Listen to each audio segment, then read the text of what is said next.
Class 10 social science economics के chapter 1 important question का अध्ययन करते हैं। पहला चैप्टर है डेवलपमेंट इकोनॉमिक्स का। तो सबसे पहला क्वेश्चन है कि डेवलपमेंट किसे कहते हैं। समाज की, भविष्य की और आर्थिक प्रगति को विकास कहते हैं। ठीक है, all over development, all over growth is positive growth कहिए आप इसको। ठीक है। नेक्स्ट है राष्ट्रीय विकास क्या है। राष्ट्रीय विकास का अर्थ होता है आर्थिक विकास के साथ साथ सामाजिक विकास होना और सकल घरेलू उत्पाद यानी जीडीपी में वृद्धि होना। आर्थिक विकास के उद्देश्य क्या हैं? जीडीपी को बढ़ाना, गरीबी को कम करना, आय की असमानता को कम करना, जीवन स्तर में सुधार लाना, सतत पोषणीय विकास को बढ़ावा देना और पर्यावरण संरक्षण को इम्प्रूव करना या बढ़ावा देना। नेक्स्ट आता है आर्थिक विकास क्या है और इसको आप कैसे मापेंगे, उसकी संबंध विधि क्या है। प्रति व्यक्ति आय, पर कैपिटा इनकम, पीसीआई इसको बोलते हैं, में वृद्धि यानी ग्रोथ को इकोनॉमिक डेवलपमेंट कहते हैं। आर्थिक विकास एक अविकसित अर्थव्यवस्था से संबंधित नॉर्मली रहता है। ठीक है। आर्थिक विकास को हम सामान्य रूप से आय के द्वारा मापते हैं। राष्ट्रीय आय, नेशनल इनकम को जो है किस देश की कितनी इनकम है उसके आधार पर हम उस देश का आर्थिक विकास मापते हैं। नेक्स्ट आता है क्या आय के साथ साथ आर्थिक विकास को मापने के अन्य सूचकांक हो सकते हैं या उनका प्रयोग किया जाना चाहिए। तो इसका जवाब आएगा हाँ, आय के साथ साथ हमें अन्य सूचकांकों का भी उपयोग करना चाहिए, जैसे जीवन की गुणवत्ता, क्वालिटी ऑफ लाइफ, इन्वायरमेंट संरक्षण, पर्यावरण कंजर्वेशन, इन्वायरमेंट कंजर्वेशन, सतत विकास, सस्टेनेबल डेवलपमेंट और प्रति व्यक्ति आय। ये तो हो ही गई आपकी इनकम। ठीक है। इसके साथ साथ साक्षरता, लिटरेसी रेट, शिशु मृत्यु दर, इन्फेंट मॉर्टेलिटी रेट क्या है, उपस्थिति दर यानी कितने विद्यार्थी जो हैं वो शिक्षा ग्रहण कर रहे हैं, प्रति व्यक्ति जीवन प्रत्याशा, लाइफ एक्सपेक्टेंसी, सकल नामांकन अनुपात, ग्रॉस एनरोलमेंट रेशो, यहाँ पर भी आप ये एजुकेशन से रिलेटेड ले सकते हैं, और मानव विकास सूचकांक HDI। इन सब को भी हम आर्थिक विकास मापने के लिए सूचकांकों यानी इंडेक्स के रूप में यूज कर सकते हैं, इंडिकेटर के रूप में यूज कर सकते हैं। नेक्स्ट आता है भारत में आर्थिक विकास से संबंधित डाटा या सूचना के स्रोत क्या हैं। भारत सरकार द्वारा प्रकाशित आर्थिक सर्वे, इकोनॉमिक सर्वे जो होता है वो, इसके अलावा UNDP की रिपोर्ट, यूनाइटेड नेशन डेवलपमेंट, ये आपका अपने आप में क्वेश्चन भी हो जाएगा, UNDP की फुल फॉर्म क्या है ये भी पूछ लिया जाता है। तो उसकी रिपोर्ट, विश्व बैंक, वर्ल्ड बैंक द्वारा जारी या प्रकाशित विश्व विकास सूचकांक रिपोर्ट। ठीक है। इसके अलावा RBI की पुस्तिका, रिजर्व बैंक ऑफ इंडिया की जो हैंडबुक होती है उसमें भी स्टैटिक्स जो है वो पब्लिश किए जाते हैं। तो ये सारे सोर्स होते हैं आर्थिक विकास की जानकारी पाने के लिए। UNDP की फुल फॉर्म क्या है वो हम पहले ही पढ़ चुके हैं, संयुक्त राष्ट्र विकास कार्यक्रम, United Nation Development Program. Next GNP का पूर्ण रूप क्या है। तो इसका मतलब होता है ग्रॉस नेशनल प्रोडक्ट, सकल राष्ट्रीय उत्पाद।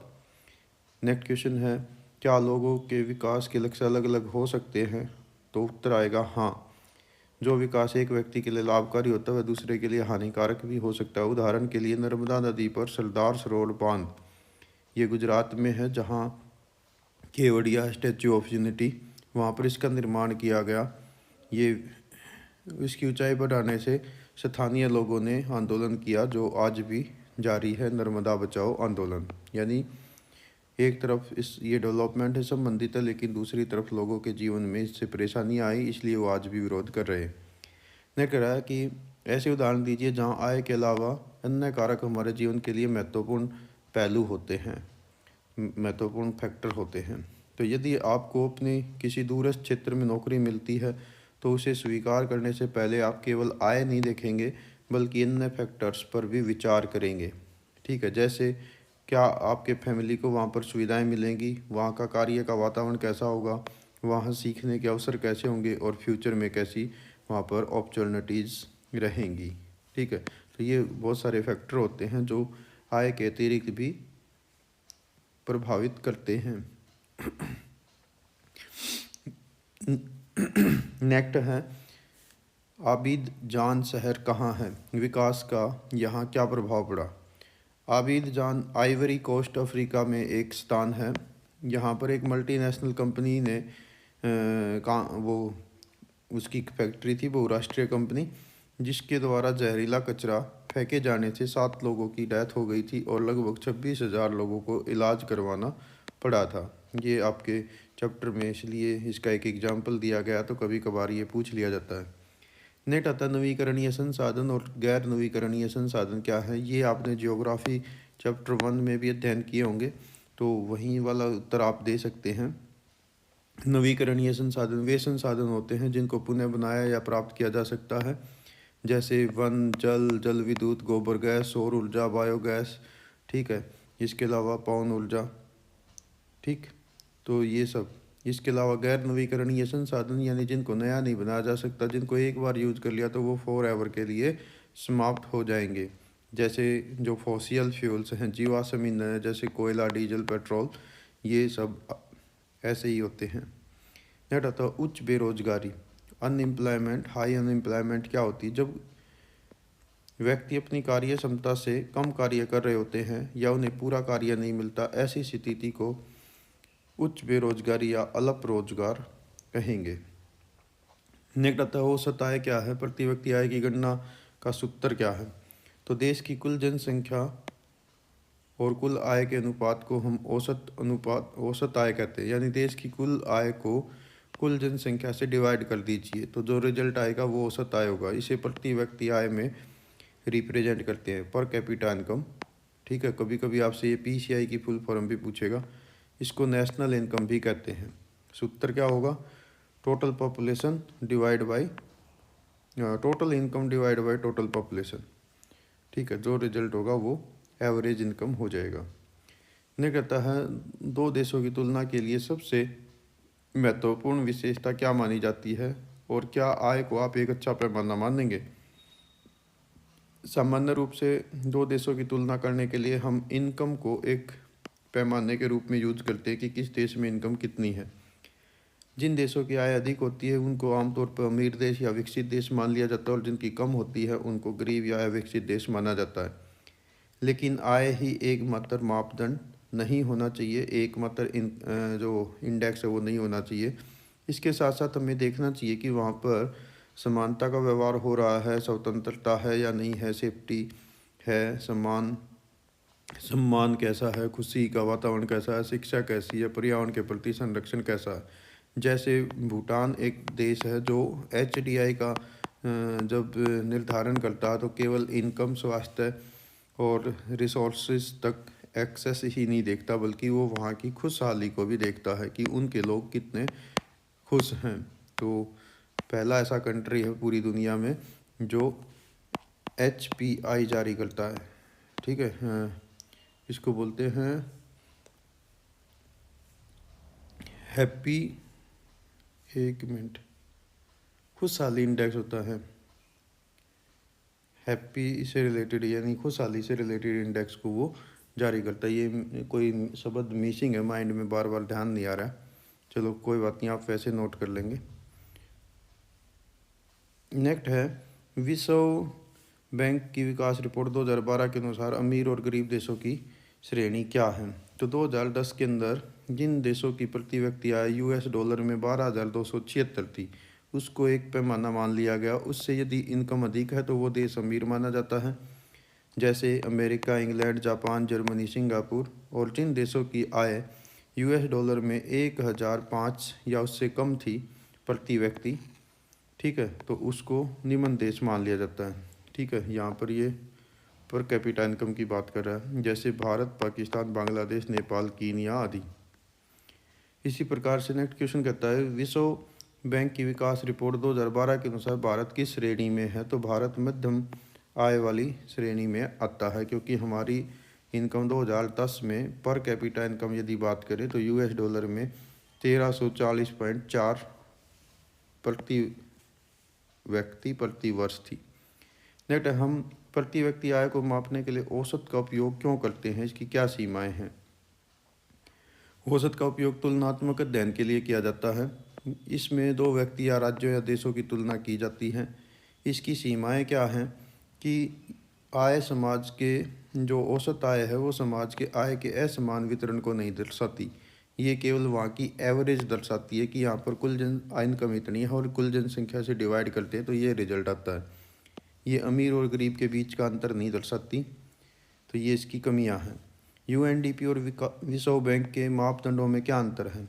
तो देखिए, विश्व बैंक केवल इनकम देखता है जब किसी देश की कंपेयर करता है, जबकि UNDP United Nation Development Program इसमें आय तो देखते ही हैं, साथ में वहाँ पर लिटरेसी रेट और वहाँ का हेल्थ का स्टेटस क्या है इसको भी मेजर किया जाता है। नेक्स्ट जीडीपी क्या है? इसको बोलते हैं ग्रॉस डोमेस्टिक प्रोडक्ट, सकल घरेलू उत्पाद। किसी विशेष वर्ष में देश के भीतर उत्पादित सभी अंतिम वस्तुओं और सेवाओं के कुल मूल्य को वहाँ की जीडीपी कहते हैं। नेक्स्ट आता है क्वेश्चन, अक्षय संसाधन क्या है? इन एग्जीक्यूटेबल यानी रिन्यूएबल संसाधन क्या हैं? वे संसाधन जो समाप्त नहीं होंगे, उनको लगातार हम यूज कर सकते हैं, अक्षय संसाधन कहलाते हैं। जैसे जल, मिट्टी, सौर ऊर्जा, पवन ऊर्जा, भूतापीय ऊर्जा। पानी को रिसाइकिल किया जा सकता है, मिट्टी को रीयूज किया जा सकता है, रिफर्टाइल किया जा सकता है। सौर ऊर्जा, पवन ऊर्जा, भूतापीय ऊर्जा, बायोगैस, ये सब रिन्यूएबल एनर्जी हैं। ज्वारीय ऊर्जा भी आप इसमें शामिल कर सकते हैं, टाइडल एनर्जी इसको बोलते हैं। नेक्स्ट है पारंपरिक संसाधन और गैर पारंपरिक संसाधन क्या हैं? तो पारंपरिक यानी जिनको हम कन्वेंशनल रिसोर्सेज बोलते हैं, जिनको हम पीढ़ियों से यूज कर रहे हैं, जैसे कोयला, पेट्रोलियम, प्राकृतिक गैस, एलपीजी, सीएनजी, बिजली आदि। जबकि गैर परंपरागत ऊर्जा स्रोत वे हैं जिनको हम पिछले कुछ वर्षों से यूज कर रहे हैं, जैसे सौर ऊर्जा, पवन ऊर्जा, भूतापीय ऊर्जा, ज्वारीय ऊर्जा। यानी ये थे तो, लेकिन हमारे पास इनको यूज करने की टेक्नोलॉजी नहीं थी, जो समय के साथ साथ डेवलप हुई है, तो ये अभी हमारे यूजेज में है। नेक्स्ट, भारत का सबसे अमीर और सबसे गरीब राज्य कौन सा है? भारत का सबसे अमीर राज्य है पंजाब। वहाँ की फर्टाइल सॉइल और उन्नत कृषि के कारण उसका जो स्टेटस है वो काफ़ी अच्छा है। गरीब राज्यों में बिहार है, जहाँ पर अभी भी गरीबी मानी जाती है। इसके साथ साथ आप उड़ीसा भी कह सकते हैं। हालांकि ये राज्य रिसोर्सेज में संपन्न है, इनके पास रिसोर्सेज बहुत ज़्यादा है, लेकिन तकनीकी के कारण उनका पूरी तरह से हम यूज नहीं कर पा रहे हैं, या उनका पॉजिटिव यूज वहाँ पर नहीं हो पा रहा राज्य के डेवलपमेंट के लिए।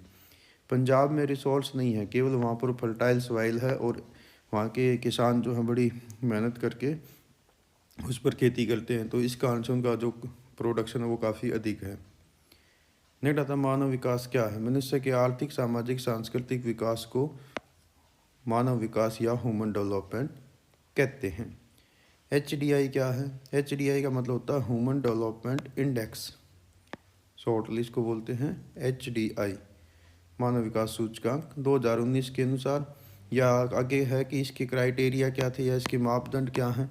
तो इसकी मापदंड है लाइफ एक्सपेक्टेंसी, यानी जीवन की प्रत्याशा, दीर्घायु कितनी लाइफ है उसको देखते हैं, एवरेज। इसी प्रकार से शिक्षा का स्तर, जीवन का स्तर, स्टैंडर्ड ऑफ लिविंग। इसके साथ साथ एक्सेस टू द रिसोर्सेज, ये भी इसका एक इंडेक्स होता है, ठीक है। और आय, ये भी इसमें हम मेजर करते हैं। वर्ष 2019 में 189 कंट्रीज में भारत का स्टेटस 129वां देश रहा है, ठीक। हालांकि ये हर साल जारी होती है। नेक्स्ट आता है वर्ष 2011 के अनुसार भारत की जीवन प्रत्याशा कितनी है, लाइफ एक्सपेक्टेंसी? तो वो है लगभग 65.4 वर्ष, ये एवरेज है। आज़ादी के टाइम लगभग ये 36 ईयर के आसपास थी। तो डेवलपमेंट तो हमने किया है, ठीक है। नेक्स्ट है, क्या श्रीलंका का मानव विकास भारत और नेपाल से बेहतर है?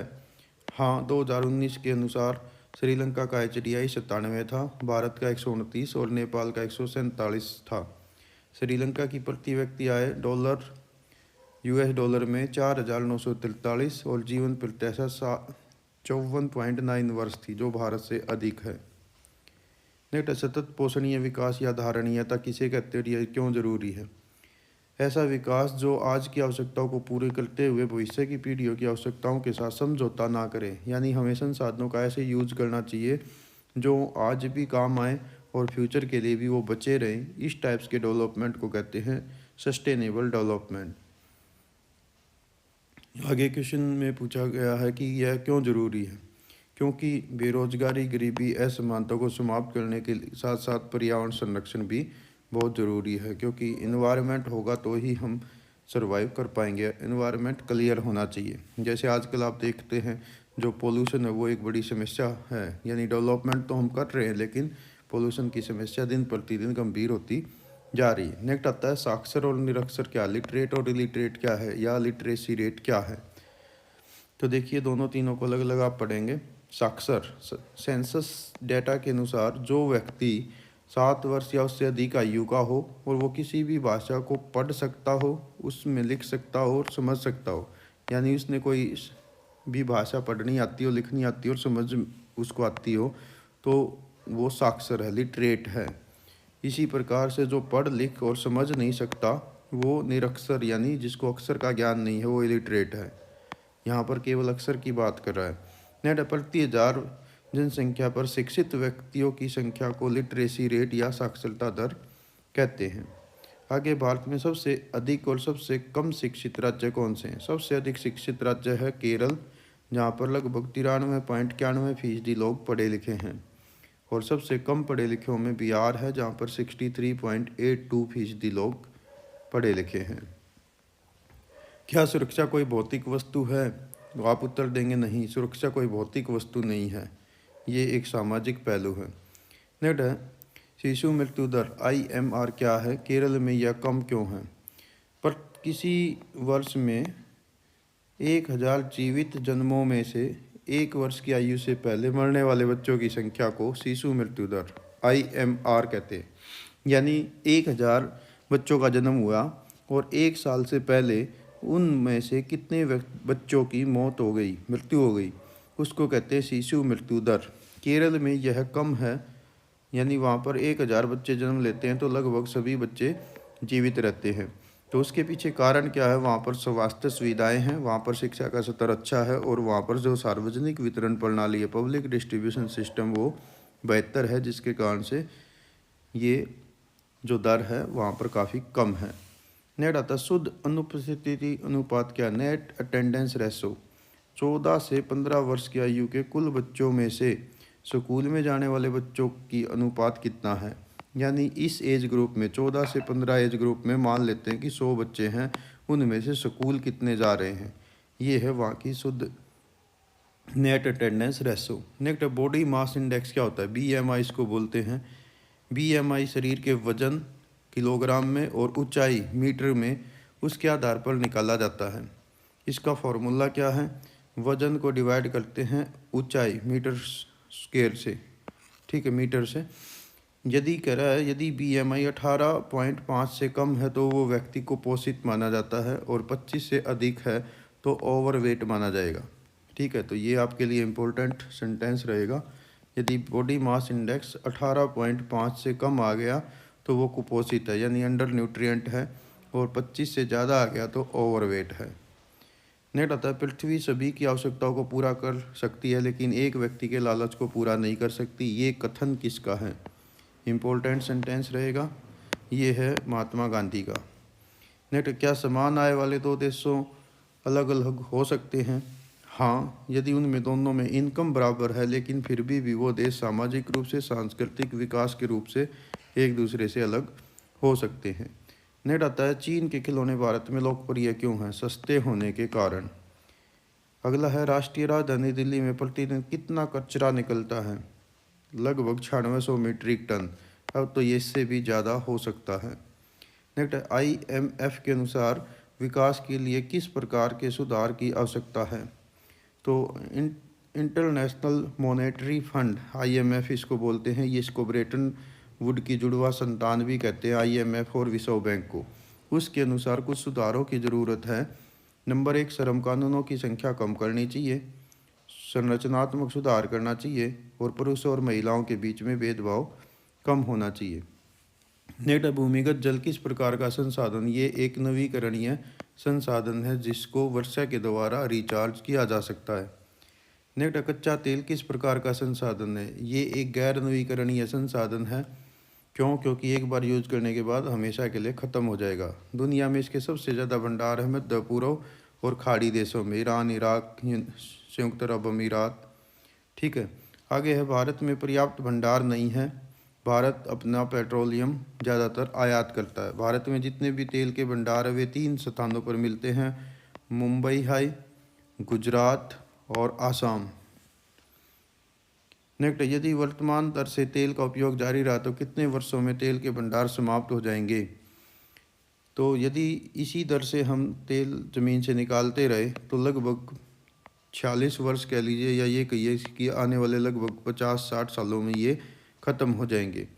और भारत वर्तमान में पारंपरिक और गैर पारंपरिक ऊर्जा स्रोतों का उपयोग कर रहा है, जैसे बायोगैस, पवन ऊर्जा, ज्वारीय ऊर्जा, भूतापीय ऊर्जा, सोलर एनर्जी।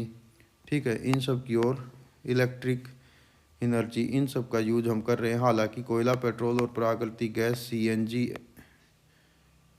सीएनजी और एलपीजी, इसका भी हम यूज कर रहे हैं। ठीक है। भविष्य में हमें जो गैर परंपरागत ऊर्जा स्रोत है उनकी ओर बढ़ावा देने की आवश्यकता है, जिस पर हम इस समय कार्य कर रहे हैं। आगे है, देश के किन भागों में भूजल का अत्यधिक दोहन हो रहा है? देश के लगभग 1/3 भाग 33% में वहाँ पर ज़रूरत से ज़्यादा पानी यूज किया जा रहा है, जैसे पंजाब, हरियाणा, उत्तर प्रदेश। इनमें कृषि कार्यों के लिए जो सिंचाई हम करते हैं उसके कारण बहुत ज़्यादा पानी अंडरग्राउंड वाटर से हम ले रहे हैं। आगे, क्या पर्यावरण ह्रास किसी एक देश तक सीमित है? नो। यदि एक देश का पर्यावरण दूषित होता है तो वो उसकी कोई सीमाएं नहीं है, वो दूसरे देश को भी प्रभावित कर सकता है, जैसे ग्लोबल वार्मिंग। ये आप देखते हैं कि वर्ल्ड वाइड प्रॉब्लम बनी हुई है। आगे है, पर्यावरण ह्रास के कारण क्या है? आज आप देखते हैं इन्वायरमेंट डिग्रेड हो रहा है, उसके पीछे कारण क्या है? जगह जगह पर गार्बेज के हिप्स यानी कचरे के ढेर, लकड़ी के चूल्हों से निकलने वाला धुआं, अत्यधिक वनों की कटाई, वाहनों का धुआं और शोर, उद्योगों व ईंट के भट्ठों का धुआं, जनसंख्या में बढ़ोतरी, बढ़ता हुआ शहरीकरण, बढ़ती हुई गरीबी, रासायनिक उर्वरकों का बहुत अधिक प्रयोग, औद्योगिक व यातायात में वृद्धि, इसके साथ साथ और अन्य युद्ध युद्ध आदि, ये सब प्रमुख कार्य हैं जो पर्यावरण को डिग्रेड कर रहे हैं। अब इनसे बचने के उपाय आपने बताने हैं। तो जितने पॉइंट आपने ऊपर डिस्कस किए हैं उस हर पॉइंट में उसका सॉल्यूशन भी है। कचरे का ढेर है तो अपने रिसाइकल करिए, गीला कचरा और सूखा कचरा अलग करिए, उसको रीयूज करिए। ठीक है, रिसाइकल और रीयूज, इसको आप बढ़ावा दे सकते हैं। इसके अलावा एलपीजी व बिजली का उपयोग कर सकते हैं, वनों की कटाई को रोका जा सकता है, पेड़ पौधे लगाए जा सकते हैं। आपको लाइफ में जब भी अवसर मिले तो आप प्लांटेशन करें। वाहनों में बेहतर तकनीक लाई जा सकती है, इलेक्ट्रिक गाड़ियों को बढ़ावा दिया जा सकता है, कार पूलिंग की जा सकती है, साइकिल का प्रयोग किया जा सकता है। स्वच्छ ऊर्जा का हमने उपयोग करना चाहिए, जैसे इलेक्ट्रिसिटी। जनसंख्या को कंट्रोल रखना चाहिए, सामाजिक जागरूकता, सोशल अवेयरनेस बढ़ाइए, शिक्षा और रोजगार को बढ़ाना चाहिए। उर्वरकों का हमें सीमित प्रयोग करना चाहिए, जो मैन्योर हैं उसको हमने यूज करना चाहिए, गोबर की खाद आदि। सार्वजनिक परिवहन के साधन जैसे रेल है, इसके अलावा बसें हैं, उनका प्रयोग करना चाहिए। कानूनों को सख्ताई से लागू करना चाहिए। तो इस प्रकार से हम इसको ऊर्जा को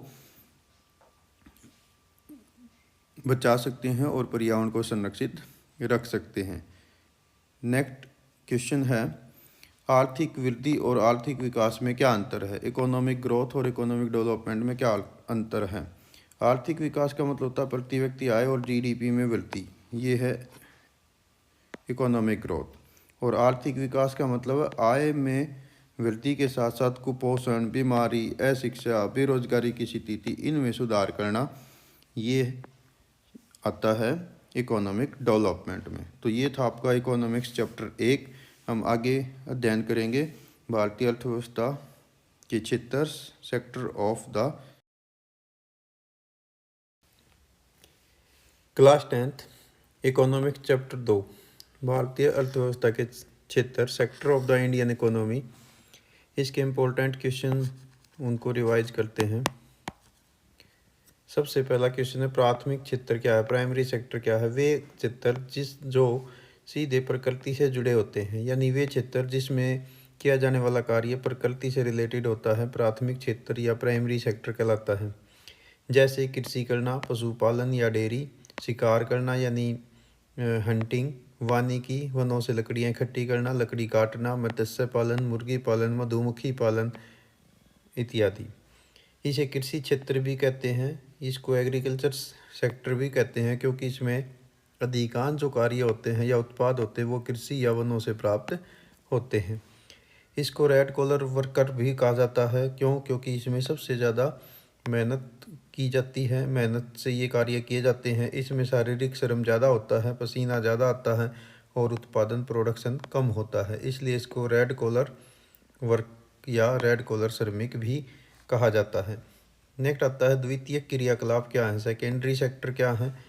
वे क्रियाकलाप या वे गतिविधियाँ, वे आर्थिक गतिविधियाँ जो कच्चे माल यानी प्राइमरी सेक्टर से प्राप्त कच्चे माल को निर्मित वस्तुओं में बदल देते हैं, यानी इसमें निर्माण उद्योग शामिल होते हैं।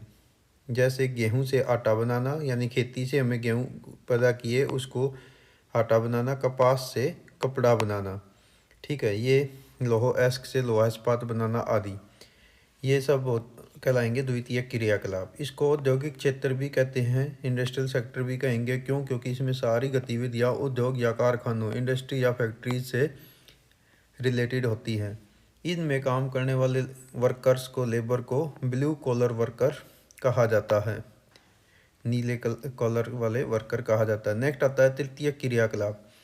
वे क्रियाकलाप जो सेवा क्षेत्र से जुड़े होते हैं, यानी ये जो प्राइमरी एक्टिविटी होती हैं और सेकेंडरी एक्टिविटीज़ होती हैं उनके बीच में माल को लाने ले जाने का काम या उससे संबंधित बीच में इंटरमीडिएटर का काम ये करते हैं। इसको तृतीय क्षेत्र या सेवा क्षेत्र भी कहते हैं। यह सबसे बड़ा क्षेत्र है, आज की डेट में सबसे बड़ा क्षेत्र है इंडिया में भी और वर्ल्ड वाइड भी। क्योंकि इसमें परिवहन, संचार, बैंक, बीमा, पुलिस, हॉस्पिटल, शिक्षण गतिविधियाँ, डाक सेवाएं, रक्षा सेवाएं, प्रशासनिक सेवाएं, ये सब इसमें शामिल हो रही हैं। अधिकांश विकसित देशों में कामकाजी आबादी का सबसे बड़ा हिस्सा इसी का क्षेत्र में संलग्न है और भारत में भी धीरे धीरे अब ये सेक्टर सबसे बड़ा होता जा रहा है। इसको सर्विस सेक्टर भी कहा जाता है, ठीक है, यानी इसको सेवा क्षेत्र भी कहते हैं। नेक्स्ट आता है उत्पादन संरचना क्या है। कार्यशील या आय अर्जित करने के लिए जनसंख्या का प्राथमिक, द्वितीयक और तृतीयक क्षेत्रों में विभाजन प्रोडक्शन स्ट्रक्चर या उत्पादन संरचना कहलाता है, यानी तीनों हिस्सों में ये बटा होना। नेक्स्ट जीडीपी क्या है, इसे भारत में कौन मापता है। जीडीपी का मतलब होता है ग्रॉस डोमेस्टिक प्रोडक्ट्स, कल घरेलू उत्पाद, यानी किसी देश के भीतर उत्पादित सभी अंतिम वस्तुओं और सेवाओं के कुल मूल्य को, टोटल मूल्य को जीडीपी कहा जाता है। भारत में इसका मापन केंद्र सरकार के मंत्रालय करते हैं, सेंट्रल गवर्नमेंट की मिनिस्ट्री जो है ये कार्य करती है। नेक्स्ट आता है अंतिम उत्पाद क्या, फाइनल प्रोडक्ट क्या है। पूरी तरह से तैयार उत्पाद, फाइनल प्रोडक्ट या उपभोग के लिए तैयार जो माल है वो अंतिम उत्पाद कहलाता है। जैसे मान लीजिए आपकी नोटबुक है, बुक है, पेन है, पेंसिल है, जब ये आपके बाज़ार में बिकने के लिए पहुंच जाती हैं तो ये फाइनल उत्पाद हैं। नेक्स्ट आता है संगठित क्षेत्र और असंगठित क्षेत्र। इम्पोर्टेंट क्वेश्चन रहेगा, आमतौर पे दोनों में अंतर पूछा जाता है। ऑर्गेनाइज सेक्टर क्या है, वे क्षेत्र जहाँ पर रोजगार नियमित हो, निश्चित नियम कानून हो, श्रमिकों को निश्चित वेतन मिलता हो और निश्चित सुविधाएं हो, उनको कहते हैं ऑर्गेनाइज सेक्टर, संगठित क्षेत्र। इसकी विशेषताएं क्या हैं, इसमें रोजगार निश्चित होता है, रेगुलर एम्प्लॉयमेंट होता है। जैसे मान लीजिए गवर्नमेंट और प्राइवेट सेक्टर जिसमें नौकरियां अवेलेबल होती हैं। इसमें कार्य के घंटे निश्चित होते हैं। जैसे मान लीजिए स्कूल का ही लगा लो, सुबह 8 बजे मान लो स्कूल लगता है और 2:30 PM तक इसमें कार्य हो रहा है। इसी प्रकार से जैसे बैंक है, 10 बजे सुबह खुलेंगे और शाम 5 बजे तक ये खुले रहेंगे। इसमें कार्य के घंटे निश्चित होते हैं, ठीक है। इसी प्रकार से इसमें निश्चित नियम कानून होते हैं, यानी छुट्टियां वगैरह या मेडिकल सुविधाएं वो सारी होती हैं। फिक्स वेतन होता है, उचित वेजेज मिलते हैं और शोषण इसमें नहीं होता है, एक्सप्लॉयटेशन नहीं होता है। अवकाश की सुविधा भी होती है, जैसे मान लीजिए कि हर संडे या गेस्टेड हॉलीडेज पे छुट्टियां रहेंगी। ठीक है, इससे आगे आता है असंगठित क्षेत्र, जो संगठित क्षेत्र का बिल्कुल अपोजिट होता है। जहाँ का रोजगार नियमित नहीं होता वो अनियमित होता है। नियम और कानून इस पे कोई लागू नहीं होते, ये असंगठित क्षेत्र कहलाते हैं। जैसे मान लो कोई रिक्शा चालक है या ऑटो चालक है, वो इस प्रकार की गतिविधियों में शामिल होते हैं। जैसे इसमें इरेगुलर एम्प्लॉयमेंट होगा, कार्य के घंटे निश्चित नहीं होंगे, नियमों का कोई स्थायी स्ट्रक्चर नहीं होगा, यानी नियमों का अभाव होगा। कम वेतन होता है इसमें, आमतौर पे उचित वेतन नहीं मिलता। ठीक है, श्रमिकों का शोषण भी होता है और अवकाश की सुविधा नहीं होती। इसमें तो सीधी बात ये होती है, जिस दिन कोई भी व्यक्ति अनऑर्गेनाइज सेक्टर में काम करे, यदि वो कार्य करेगा तो उसको पैसा मिलेगा, अदरवाइज उसको कोई पैसा नहीं मिलेगा, यानी कोई छुट्टी का प्रावधान नहीं है। तो ये दोनों वेरी इंपॉर्टेंट क्वेश्चन रहेंगे, ऑर्गेनाइज सेक्टर और अनऑर्गेनाइज सेक्टर। तो दोनों को आप अच्छे ढंग से तैयार कर लें। नेक्स्ट आता है ग्रामीण और शहरी क्षेत्रों में असंगठित क्षेत्र में श्रमिक कौन हैं। तो देखिए, ग्रामीण क्षेत्रों में जो भूमिहीन कृषक हैं वे छोटे और सीमांत किसान, फसल के हिस्सेदार यानी किराए पर खेती करने वाले, बुनकर, लोहार, सुनार, ये सब ग्रामीण क्षेत्रों के अंदर असंगठित क्षेत्रों में काम करने वाले लोग होते हैं। भारत में लगभग 80% ग्रामीण छोटे परिवार सीमांत किसानों की श्रेणी में आते हैं, वो इसी क्षेत्र में कार्यरत हैं। दूसरा होता है शहरी क्षेत्र। अर्बन एरियाज के अंदर लघु उद्योगों में काम करने वाले श्रमिक, निर्माण कार्यों में लगे हुए, कंस्ट्रक्शन वर्क में लगे हुए कार्यकर्ता, श्रमिक वर्कर्स, सड़क विक्रेता यानी स्ट्रीट वेंडर्स, जो गली में फेरी लगाकर कुछ माल बेचते रहते हैं। रेलवे स्टेशन पे आपने पोर्टर्स देखे होंगे, कूली, कबाड़ बीनने वाले, रैग पिकर्स, ये सब इसी प्रकार के असंगठित क्षेत्र में काम करने वाले शहरी लोग होते हैं। इन सभी को सरकारी सहायता या सुरक्षा की आवश्यकता होती है। नेक्स्ट आता है असंगठित क्षेत्र में श्रमिकों को सुरक्षा के उपाय क्या हो सकते हैं या उनके लिए क्या किया जाना चाहिए। उनके लिए हमें सख्त नियम कानून बनाने चाहिए, नियमों को सख्ती से लागू करना चाहिए, सरकारी उनको सहायता देनी चाहिए, न्यूनतम मजदूरी निर्धारित करनी चाहिए, कार्य के घंटे निश्चित हों, श्रमिकों को शिक्षित किया जा सकता है और जागरूकता अभियान, अवेयरनेस कैंपेन चलाया जा सकता है। नेक्स्ट आता है कि सार्वजनिक क्षेत्र क्या है, पब्लिक सेक्टर। ये भी इम्पोर्टेंट क्वेश्चन रहेगा, पब्लिक सेक्टर और प्राइवेट सेक्टर दोनों में क्वेश्चन आमतौर पे डिफ्रेंशिएट करने के लिए क्वेश्चन पूछा जाता है। वे उद्यम या कार्य जो सरकार के स्वामित्व से चलते हैं उनको सरकारी क्षेत्र कहते हैं, गवर्नमेंट सेक्टर कहलाता है। ये पब्लिक सेक्टर आप इसको कह सकते हैं। इसका उद्देश्य होता है वेलफेयर, पब्लिक वेलफेयर, जन कल्याण, लोक कल्याण। जैसे BSNL, Bharat Sanchar Nigam limited, SAIL, steel authority of India limited, ये अपने आप में क्वेश्चन भी है। Indian oil corporation, IOC। दूसरे होते हैं निजी क्षेत्र, वे क्षेत्र जो किसी एक व्यक्ति या व्यक्तियों के समूह के स्वामित्व से चलते हैं, इनको निजी क्षेत्र कहते हैं, यानी इनको प्राइवेट सेक्टर कहा जाता है। इनका उद्देश्य होता है लाभ कमाना, प्रॉफिट अर्निंग इनका मुख्य उद्देश्य होता है। जैसे हिंदुस्तान लीवर, बजाज ऑटोस, मारुति, रिलायंस, ये सब जो हैं प्राइवेट सेक्टर के उद्योग हैं। नेक्स्ट है बेरोजगार क्या है। ग्रामीण और शहरी क्षेत्रों में बेरोजगार इस प्रकार से अधिक है। बिना रोजगार की अवधि को आप बेरोजगार कहेंगे। बे माने नहीं होता, रोजगार मीन्स एम्प्लॉयमेंट, अनएम्प्लॉयमेंट आप कहोगे वो पीरियड जिस टाइम लोगों को कार्य नहीं मिलता। ये 3 प्रकार की बेरोजगारी या अनएम्प्लॉयमेंट हो सकती है। एक होती है मौसमी बेरोजगारी यानी सीजनल बेरोजगार, दूसरी होती परछन बेरोजगारी, डिस्गाइज्ड अनएम्प्लॉयमेंट, और तीसरी होती है शिक्षित बेरोजगार, एजुकेटेड अनएम्प्लॉयमेंट। ठीक है, अब ग्रामीण क्षेत्रों में मौसमी और परछन बेरोजगारी अधिक पाई जाती है। ये इंपॉर्टेंट क्वेश्चन रहेगा, आपसे पूछेगा कि गांव में कौन सी बेरोजगारी अधिक है और शहरों में कौन सी। शहरों में शिक्षित बेरोजगार अधिक मिलते हैं, यानी जो पढ़े लिखे हैं लेकिन उनको उनकी योग्यता के अनुसार काम नहीं मिलता। नेक्स्ट आता है छिपी हुई बेरोजगारी, हिडन या डिसगाइज्ड अनएम्प्लॉयमेंट क्या है? जब किसी कार्य में उसकी आवश्यकता से अधिक लोग कार्य में लगे हों। यदि कुछ लोगों को कार्य से हटा भी दिया जाए तो काम पर कोई प्रभाव नहीं पड़ता, तो ऐसी बेरोजगारी को कहते हैं छिपी हुई या परछन बेरोजगारी। मान लीजिए कि किसी काम को करने के लिए 5 आदमियों की या 6 आदमियों की ज़रूरत है और उसमें 10 व्यक्ति लगे हुए हैं। यदि 4 व्यक्तियों को हटा भी दिया जाए तो भी उस काम पे कोई प्रभाव नहीं पड़ता। तो ये 4 जो व्यक्ति अतिरिक्त इस कार्य में लगे हैं वे परछन बेरोजगार कहलाएंगे या छिपी हुई बेरोजगारी इसको आप कह सकते हैं। ठीक है। इसी प्रकार से अलग से परछन बेरोजगारी पूछ ली जाए तो इसको आप ऐसे भी डिफाइन कर सकते हैं कि जब कोई व्यक्ति अपनी क्षमता से कम कार्य करता है, यानी उसकी जो कैपेबिलिटीज होती हैं उनका पूरा उपयोग नहीं हो पाता, तो ऐसी अवस्था को अल्प रोजगार या परछन बेरोजगार कह सकते हैं। नेट परछन बेरोजगारी को समाप्त करने के उपाय क्या हैं? गाँव को विकसित करना चाहिए, दुग्ध उत्पादन को बढ़ावा देना चाहिए, सरकारी सहायता इंसेंटिव दिए जाने चाहिए, औद्योगिक इकाइयों की स्थापना करनी चाहिए, बैंक से लोन की सुविधा मिलनी चाहिए ताकि ये लोग कोई ना कोई कार्य कर सकें। तो ये इसके सुझाव हैं। नेक्स्ट आता है खुली बेरोजगारी या मौसमी बेरोजगारी क्या है? जब लोग काम करना चाहते हैं और उन्हें काम नहीं मिलता, ये कहलाती है ओपन अनएम्प्लॉयमेंट, खुली बेरोजगारी। मौसमी बेरोजगारी तब होती है जब वर्ष के कुछ महीनों में काम उपलब्ध नहीं होता। जैसे एग्रीकल्चर जो सेक्टर होता है, एग्रीकल्चर सेक्टर में इस टाइप्स की बेरोजगारी अधिक मिलती। क्यों?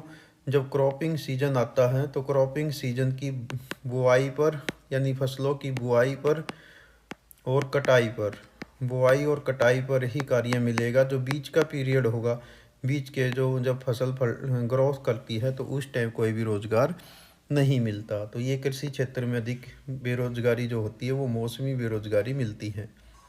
नेक्स्ट आता है राष्ट्रीय आय की संरचना क्या है? Structure of the national income क्या है? प्राथमिक, द्वितीयक, तृतीयक सेक्टर में लगे लोगों की संरचना को राष्ट्रीय आय की संरचना कहते हैं। इसे राष्ट्रीय आय का औद्योगिक मूल, नेशनल इनकम का इंडस्ट्रियल ओरिजिन भी कहा जाता है। नेक्स्ट आता है नरेगा क्या है? नरेगा इसको बोलते हैं national rural employment guarantee act. ये 2005 में लागू किया था। 100 दिन का गारंटीड रोजगार था। 2 अक्टूबर 2009 को इसका नाम बदलकर MNREGA, Mahatma Gandhi national rural employment act कर दिया गया। अब इसका नाम बदल दिया गया है 2026 में। ठीक है, तो इसको बना दिया गया है जी राम जी।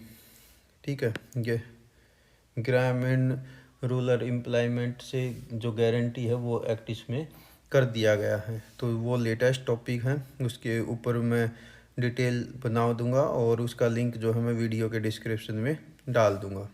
ठीक है, पहले अगर मुझे ध्यान आ जाता तो मैं इसी टॉपिक में उसको भी ऐड कर देता। अभी कि इस पे ये वीडियो शूट करते समय ही ये ध्यान आया है, तो इसका जो डिटेल है मैं वीडियो की डिस्क्रिप्शन में दे दूंगा, आप वहाँ से इसको पढ़ सकते हैं। नरेगा जो है वो अब हमारे भारत के संविधान में इसको बदल दिया गया है 2026 में। नेक्स्ट आता है क्या सार्वजनिक क्षेत्र का होना जरूरी है, पब्लिक सेक्टर का होना नेसेसरी है? तो आपका उत्तर आएगा हाँ। यदि ये नहीं होगा तो निजी कंपनियां मनमानी करेंगी। सरकार की प्राथमिकताएं क्या हैं? जो गवर्नमेंट सेक्टर होता है इसकी स्वास्थ्य, शिक्षा, पेयजल, आवास, सड़कें, रेलवे, बिजली, बांध, नहरें, ये सब सार्वजनिक क्षेत्र के द्वारा अधिक पूरी की जा सकती। क्यों? क्योंकि उनका जो सरकारी सुविधाएं होती हैं उनका मूल उद्देश्य होता है जन कल्याण, जबकि जो प्राइवेट सेक्टर होते हैं उनका मूल उद्देश्य होता है अधिक से अधिक लाभ कमाना। नेक्स्ट, भारत में रोजगार के आंकड़े किस सर्वेक्षण पर आधारित होते हैं? तो भारत में जो रोजगार एम्प्लॉयमेंट के आंकड़े हैं वो NSS एकत्रित करता है, नेशनल सैंपल सर्वे ऑफिस या ऑर्गेनाइजेशन कहिए आप, राष्ट्रीय नमूना संगठन सर्वेक्षण संगठन, नेशनल सैंपल सर्वे ऑर्गेनाइजेशन। इसी प्रकार से दूसरी संस्था है सांख्यिकी और कार्यक्रम कार्यान्वयन मंत्रालय, भारत सरकार, Ministry of Statistics and Program Implementation, Indian government. और तीसरा है सेंसस ऑफ इंडिया जो 2011 में लेटेस्ट हुआ था सेंसस। और जो नेक्स्ट है वो 2021 में होना चाहिए था, जो कोविड के कारण सस्पेंड हो गया, जो अब 2026 और 27 में होगा। तो ये हमारे देश में एम्प्लॉयमेंट के आंकड़ों से संबंधित स्रोत हैं। नेक्स्ट आता है कि इन्हीं 2 तरीकों का उल्लेख करो जिसमें अधिकतम रोजगार सृजित किया जा सकता है। कृषि क्षेत्र का हम विकास कर सकते हैं, किसानों को उचित मूल्य पर बीज उपलब्ध करा सकते हैं, जो HYV सीड होते हैं उन पे सब्सिडी दी जा सकती है। ठीक है, HYV सीड्स। सरकार द्वारा रोजगार गारंटी योजनाओं का विस्तार किया जा सकता है, जैसे नरेगा, मनरेगा या जी राम जी। इसी प्रकार से स्वरोजगार हेतु प्रशिक्षण दिया जा सकता है और कुटीर व लघु उद्योगों का विकास किया जा सकता है। पर्यटन क्षेत्र का विकास करके हम लाखों लोगों को रोजगार उपलब्ध करा सकते हैं। नेक्स्ट आता है, भारत में सेवा क्षेत्र इतना महत्वपूर्ण क्यों होता जा रहा है। तो सर्विस सेक्टर में बहुत अधिक गतिविधियां शामिल हैं। इसमें परिवहन, संचार, बीमा, बैंक, अस्पताल, शिक्षा, रक्षा, प्रशासनिक सेवाएं और बाकी की अदर, जैसे मान लो कोई ऑटो चालक है, कोई स्वीपर है, सब इसी में आते हैं। ठीक है, तो ये सेक्टर धीरे धीरे दिन प्रतिदिन बड़ा होता जा रहा है। जैसे कोचिंग सेंटर हो गए या और कोई भी जो भी आपको सुविधाएं मिल रही हैं वो सारी सर्विस सेक्टर में है, इसलिए ये दिन प्रतिदिन महत्वपूर्ण होता जा रहा है। पिछले 40 सालों की अगर बात करें तो प्राथमिक सेक्टर का योगदान धीरे धीरे घट रहा है और तृतीयक क्षेत्र का योगदान बढ़ रहा है। 1970-71 से यदि 2010-11 के बीच में बात करें तो सर्विस सेक्टर में सबसे ज़्यादा वृद्धि हुई है। 2010-11 तक तृतीयक सेक्टर भारत का सबसे बड़ा उत्पादक एरिया बन गया, लार्जेस्ट प्रोडक्टिंग सेक्टर हो गया है। 2003 के यदि आंकड़ों की बात करें तो उस टाइम राष्ट्रीय आय में कृषि का योगदान 22%, उद्योगों का योगदान 26% और सर्विस सेक्टर का योगदान 52% हो चुका है। तो ये आपके लिए इम्पोर्टेंट आंकड़े रहेंगे, ये कभी कभी सोर्स बेस्ड में भी आ जाएंगे। अब आगे इस चैप्टर से related very short answer questions का अध्ययन कर लेते हैं। जैसे in which sector do work not produce goods. तो तृतीयक सेक्टर में कोई भी प्रोडक्ट नहीं बनाया जाता है, केवल उसमें सर्विस होती हैं, सेवाएं होती हैं। प्राथमिक, द्वितीयक और तृतीयक क्षेत्र आपस में कैसे रिलेशनशिप में होते हैं या उनका संबंध कैसा होता है, पारस्परिक संबंध होता है, म्यूचुअल रिलेशनशिप होता है। भारत में किस क्षेत्र में बड़ी संख्या में श्रमिक कार्यरत हैं, असंगठित क्षेत्र में। शिक्षक, डॉक्टर, वकील, सब्जी वाला, इनमें से कौन अलग है, इंपॉर्टेंट क्वेश्चन रहेगा। तो इनमें से सब्जी विक्रेता अलग हैं, क्यों, क्योंकि ये असंगठित क्षेत्र का वर्कर हैं। पर्यटन निदेशक, धोबी, दर्जी, कुम्हार, इनमें से कौन अलग है, इनमें से पर्यटन निर्देशक अलग है क्योंकि वो संगठित क्षेत्र ऑर्गेनाइज सेक्टर का कर्मचारी है। कपास एक खालिस्तान उत्पाद है और कपड़ा एक खालिस्तान उत्पाद है। आपने ब्लैंक भरना है। तो कपास एक प्राकृतिक उत्पाद है और जो कपड़ा है ये मानव निर्मित उत्पाद है। इसी प्रकार से नेक्स्ट है कि गन्ना खालिस्तान उत्पाद है और चीनी एक खालिस्तान उत्पाद है। तो गन्ना प्राकृतिक उत्पाद है और चीनी मानव निर्मित मैन्युफैक्चर्ड प्रोडक्ट है। इसी प्रकार से गेहूं और ब्रेड से संबंधित क्वेश्चन पूछा गया है। तो गेहूं प्राकृतिक उत्पाद है और ब्रेड मानव निर्मित उत्पाद है। ऐसा ही नेक्स्ट क्वेश्चन है कि पुलिसकर्मी किस सेक्टर का कर्मचारी होता है। तो पुलिसकर्मी फॉर्मल सेक्टर यानी औपचारिक संगठित क्षेत्र का कर्मचारी होता है। खनन व बीमा कौन से क्षेत्र में शामिल हैं। तो ये प्राथमिक क्षेत्र, खनन और बीमा में से खनन जो है ये प्राथमिक क्षेत्र में है, बीमा तृतीयक क्षेत्र का है। मत्स्य पालन प्राथमिक क्षेत्र का हिस्सा है, सही है या गलत है। तो ये सही है। ठीक है, प्राइमरी सेक्टर है। निजी क्षेत्र में की गतिविधियों का उद्देश्य क्या होता है, लाभ कमाना होता है। सार्वजनिक क्षेत्र की गतिविधियों का उद्देश्य क्या है, लोक कल्याण या जन कल्याण, पब्लिक वेलफेयर है। आधुनिक सरकारें सभी प्रकार की गतिविधियों पर खर्च क्यों करती हैं, लोक कल्याण के लिए करती हैं। खालिस्तान पूछा गया है, प्राथमिक क्षेत्र गतिविधि है और खालिस्तान क्षेत्र तृतीयक गतिविधि है। तो मत्स्य आ जाएगा प्राथमिक क्षेत्र में और बैंक आ जाएगा तृतीयक क्षेत्र में। नेट आता प्राकृतिक प्रक्रियाओं द्वारा उत्पादन खालिस्तान क्षेत्र की गतिविधि है, प्राइमरी सेक्टर। तो यहाँ ब्लैंक में आ जाएगा प्राइमरी सेक्टर प्रोडक्शन। किस क्षेत्र में सबसे अधिक रोजगार दर है। हालांकि आज की डेट में भी प्राइमरी सेक्टर में ज़्यादा लोगों को काम मिलता है। नेक्स्ट है, भारत के किस क्षेत्र में छिपी हुई बेरोजगारी पाई जाती है? एग्रीकल्चर सेक्टर में। निम्न में से कौन सी तृतीयक गतिविधि नहीं है? तो कृषि नहीं है, बाकी के बैंक, बीमा और परिवहन ये तीनों तृतीयक हैं।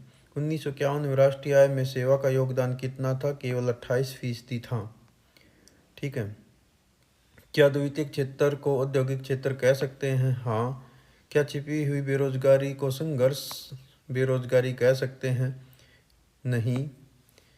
क्यों? क्योंकि इसमें जितनी ज़रूरत थी उससे ज़्यादा लोग काम में लगे रहते हैं। क्या आर्थिक गतिविधियों को 3 क्षेत्रों में उप विभाजित करना या विभाजित करना सही है?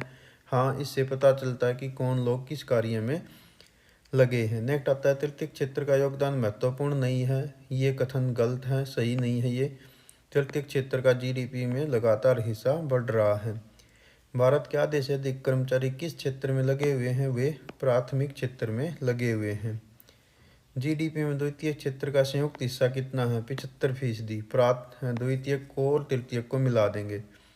1973 से 2003 के बीच में औद्योगिक क्षेत्र में कितनी वृद्धि हुई है? लगभग 8 गुना हुई है। इसी दौरान तृतीयक क्षेत्र में कितनी वृद्धि हुई है? वो 11 गुना हुई है, 11 टाइम्स। भारत का सबसे गरीब राज्य कौन सा है? उड़ीसा है। पहले उड़ीसा कहते थे, अब उड़ीसा कहते हैं। भारत का सबसे अमीर राज्य कौन सा है? पंजाब है, कृषि के अधिक विकसित होने के कारण। बीएसएनएल का पूरा नाम क्या है? भारत संचार निगम लिमिटेड। सेल का पूरा नाम क्या है? Steel authority of India limited. ये सरकारी कारखाने जो 1956 से 61 के बीच पंचवर्षीय योजना के तहत लगे थे। दुर्गापुर, बोकारो, राउरकेला उड़ीसा में है और भिलाई छत्तीसगढ़ में। यहाँ वेस्ट बंगाल में दुर्गापुर है, झारखंड में बोकारो है, छत्तीसगढ़ में भिलाई है और उड़ीसा में राउरकेला। ये सेल के अंतर्गत आते हैं। आईओसी का पूरा नाम क्या है? इंडियन ऑयल कॉरपोरेशन है।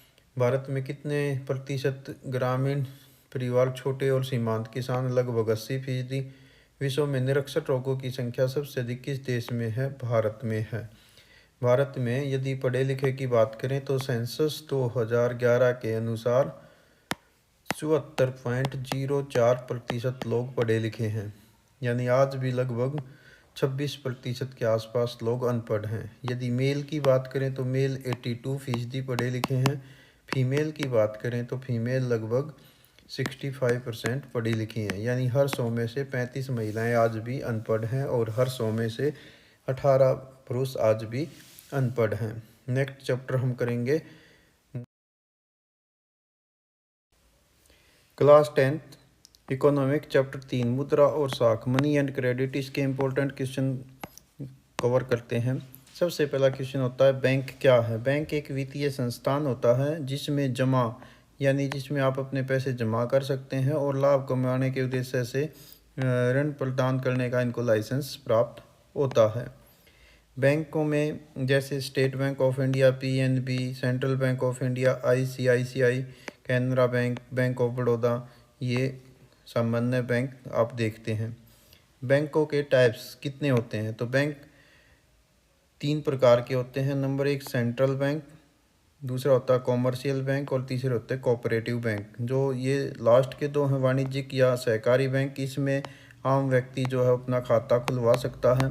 और जो सेंट्रल बैंक है इसको भारत में बोला जाता है RBI, reserve bank of India. इसमें आम आदमी का खाता नहीं खुलता बल्कि इसमें बैंकों के खाते खुलते हैं। नेक्स्ट आता है, बैंक की आय के स्रोत क्या हैं? जमा स्वीकार करना यानी पैसे को जमा करना, ऋण पर ब्याज जो लोन देती हैं उस पर वो इंटरेस्ट लेते हैं। इसके अलावा एटीएम शुल्क और या एसएमएस शुल्क या सर्विस चार्ज, ड्राफ्ट या चेक बुक आदि के दौरान वे चेक लेते हैं। तो ये इनकी इनकम के स्रोत हैं। नेक्स्ट आता है, डिमांड डिपॉजिट क्या है? डिमांड डिपॉजिट का मतलब कि जो आपने राशि अपने बैंक में जमा कर रखी है तो ग्राहक जब भी चाहे उस पैसे को चेक के द्वारा या नकद के रूप में या आजकल यूपीआई के माध्यम से या ऑनलाइन माध्यम से पैसे को विड्रॉ कर सकता है। इसको बोलते हैं डिमांड डिपॉजिट। यानी जो हमारा डिपॉजिट है उसको विड्रॉ करने के लिए हम बैंक को रिक्वेस्ट करेंगे, डिमांड करेंगे कि हमें अपना पैसा वापस चाहिए। तो इस विड्रॉल को कहते हैं डिमांड डिपॉजिट। नेक्स्ट आता है, मुद्रा क्या है? पैसा क्या है? मनी क्या है? इसके टाइप्स क्या होते हैं? वह वस्तु जो विनिमय का माध्यम बनती है। मूल्य का उसका माप होता है, धन का संचय होता है और ऋण भुगतान के रूप में उसको स्वीकार किया जाता है, उसको हम मुद्रा कह सकते हैं। मुद्रा समय के साथ साथ अनेक प्रकार की रही है, जैसे रुपये, सिक्के, सोना, चांदी, जिसको हम धातु मुद्रा कह सकते हैं। मुद्रा के टाइप्स तो ये मेटलिक हो सकती है, जैसे सोना, चांदी, तांबा या कोई भी धातु जो प्राचीन काल में भी रही है और आज भी हैं। वस्तु कमोडिटी मनी, जैसे गेहूं, चावल, पशु, ये वस्तु विनिमय के काम आते रहे हैं। ठीक है, नेक्स्ट है वस्तु विनिमय प्रणाली क्या है, इसकी क्या कमियां थी, बार्टर सिस्टम क्या है, इसके ड्रॉबैक्स क्या हैं। वस्तुओं या सेवाओं का प्रत्यक्ष आदान प्रदान, यानी वस्तु के बदले वस्तु, वस्तु विनिमय। विनिमय का मतलब होता है एक्सचेंज, डायरेक्ट गुड्स का एक्सचेंज। ठीक है, जैसे मान लो आपने एक गाय के बदले में 20 बकरी ले ली, तो ये एक प्रकार का वस्तु विनिमय हो गया। दोनों में वस्तुओं के बदले वस्तु या किसी एक सेवा के बदले दूसरी सेवा एक्सचेंज की जा रही है। इसके ड्रॉबैक क्या है। नंबर 1, दोहरी मांग का अभाव। ये ज़रूरी नहीं है कि आप गाय देना चाहते हैं और बकरी ही लेंगे। ठीक है, तो ये दोहरी, लैक ऑफ द डबल को इंसिडेंट ऑफ वांट्स, ये इसकी एक कॉमन समस्या है। दूसरा, कैसे तय करें कि एक बकरी की कीमत कितनी या एक गाय की कीमत कितनी बकरियों के बराबर होगी। तो इसमें सामान्य माप का अभाव होता है, कॉमन मेजर की जो वैल्यू होती है उसका अभाव रहेगा। मूल्य निर्धारण में काफ़ी कठिनाई आती है, समय लेने इसमें बहुत ज़्यादा लग जाता है और वस्तुओं की अविभाज्यता, हम वस्तुओं को चेंज नहीं कर सकते। ठीक है, इसी प्रकार से नेक्स्ट आता है कि क्या मुद्रा का उपयोग मौद्रिक विनिमय प्रणाली में किया जाता है। हाँ, पैसे से संबंधित एक्टिविटीज़ में मुद्रा मनी चलती है, मोनेटरी एक्सचेंज होता है। नेक्स्ट आता है मुद्रा के कार्य क्या हैं, पैसे के कार्य क्या हैं, चाहे वो सोना चांदी या कैश मुद्रा या इनकम हो या आजकल ऑनलाइन माध्यम से हो।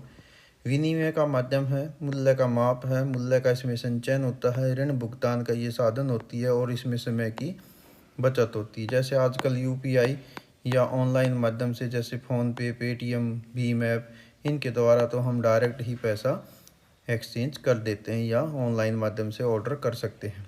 नेक्स्ट आता है बैंक कुल जमा राशि का कितना हिस्सा नकद रखते हैं और क्यों।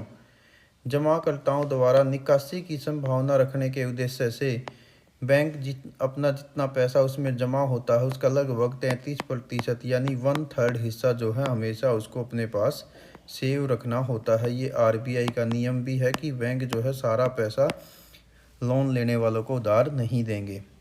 क्या ब्याज दर ऋण की एक शर्त होती है। हाँ, बिल्कुल होती है। जब आप ब्याज किसी से लोन लेते हैं बैंक से, तो उसमें इंटरेस्ट रेट जो है वो एक इम्पोर्टेंट कंपोनेंट होता है। नेक्स्ट आता है अधिकांश खरीदारी पैसों में ही क्यों होती है, पैसा ही यूज क्यों करते हैं, क्योंकि इससे आसान होता है, ये सुविधाजनक है और आसान है।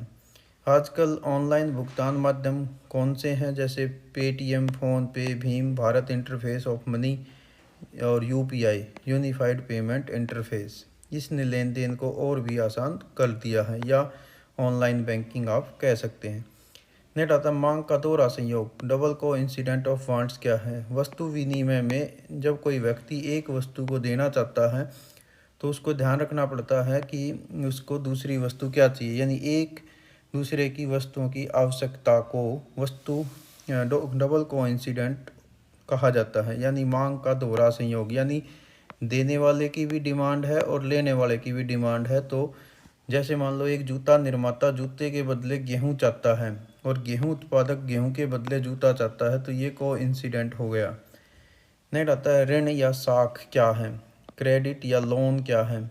अवधि के आधार पर इसको आप कितने हिस्सों में बांट सकते हैं। ऋण या लोन वह समझौता होता जो ऋणदाता ऋणदाता उधारकर्ता को धन या वस्तु सेवा देता है और उधारकर्ता भविष्य में उसकी भुगतान करने की गारंटी या वचन देता है। जैसे मान लीजिए बैंक है, बैंक पैसा देने को तैयार है और जो पैसा लेने वाला व्यक्ति है उसको भी ये शर्त देनी पड़ती है कि मैं इतने प्रतिशत ब्याज पर ये आपका पैसा वापस लौटा दूंगा। तो अवधि के आधार पर क्रेडिट 3 प्रकार का हो सकता है। नंबर 1 है अल्पकालीन ऋण, जो 15 महीने तक होता है, मध्यकालीन ऋण जो 15 महीने से यानी 1.25 साल से 5 वर्ष तक होता है, और तीसरा होता है दीर्घकालीन ऋण जो 5 वर्ष से 20 साल तक होता है। नेक्स्ट आता है रूरल एरिया ग्रामीण साख। रूरल क्रेडिट क्या है? कृषि आदानों जैसे बीज उर्वरक खरीदने के लिए दिया जाने वाला लोन, इसको ग्रामीण क्रेडिट या ग्रामीण साख कह सकते हैं। ऋण की शर्तें क्या हैं? जैसे इसमें ऊपर वाले एग्जाम्पल में आप बैंकों में KCC भी कह सकते हैं, किसान क्रेडिट कार्ड।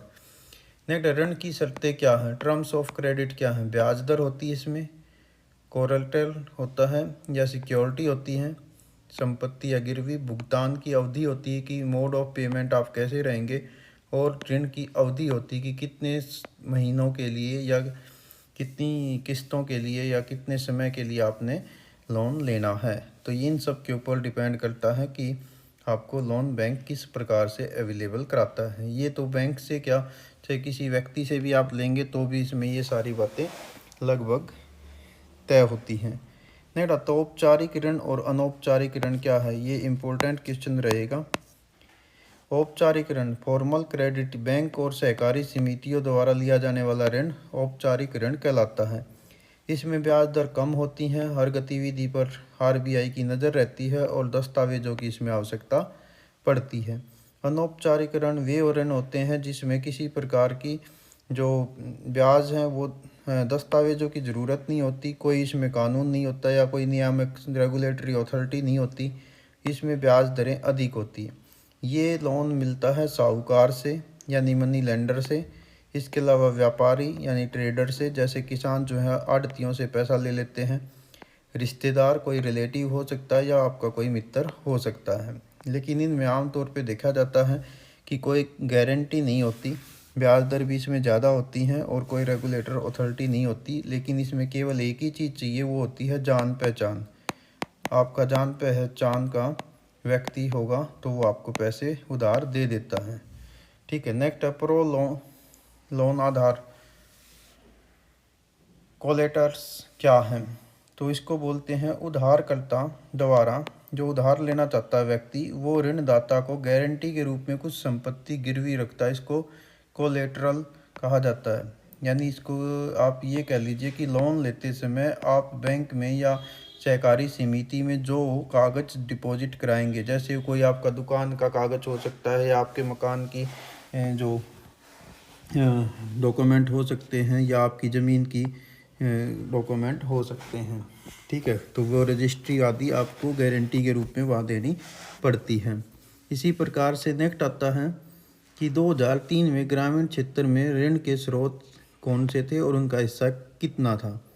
तो 2003 के आंकड़ों की यदि बात करें तो जो मनी लेंडर हैं, साहूकार हैं, वो गांव का जो धनी व्यक्ति होता है वो 30% महत्वपूर्ण भूमिका निभाता है। क्यों? क्योंकि इसमें वो गांव के हर व्यक्ति का जानकार होता है और वो जानकारी के आधार पर पैसा उधार दे देता है। दूसरा होती हैं सहकारी समितियाँ, कोऑपरेटिव बैंक्स या कोऑपरेटिव सोसाइटीज़, और तीसरा होता है वाणिज्यिक बैंक, कॉमर्शियल बैंक। इनका हिस्सा है 25%। यदि इन दोनों को जोड़ लें तो ये आपका पड़ जाता है लगभग 52%। ठीक है। नेक्स्ट आता है रिलेटिव 7%, व्यापारी 3% और अन्य जानकार 8%।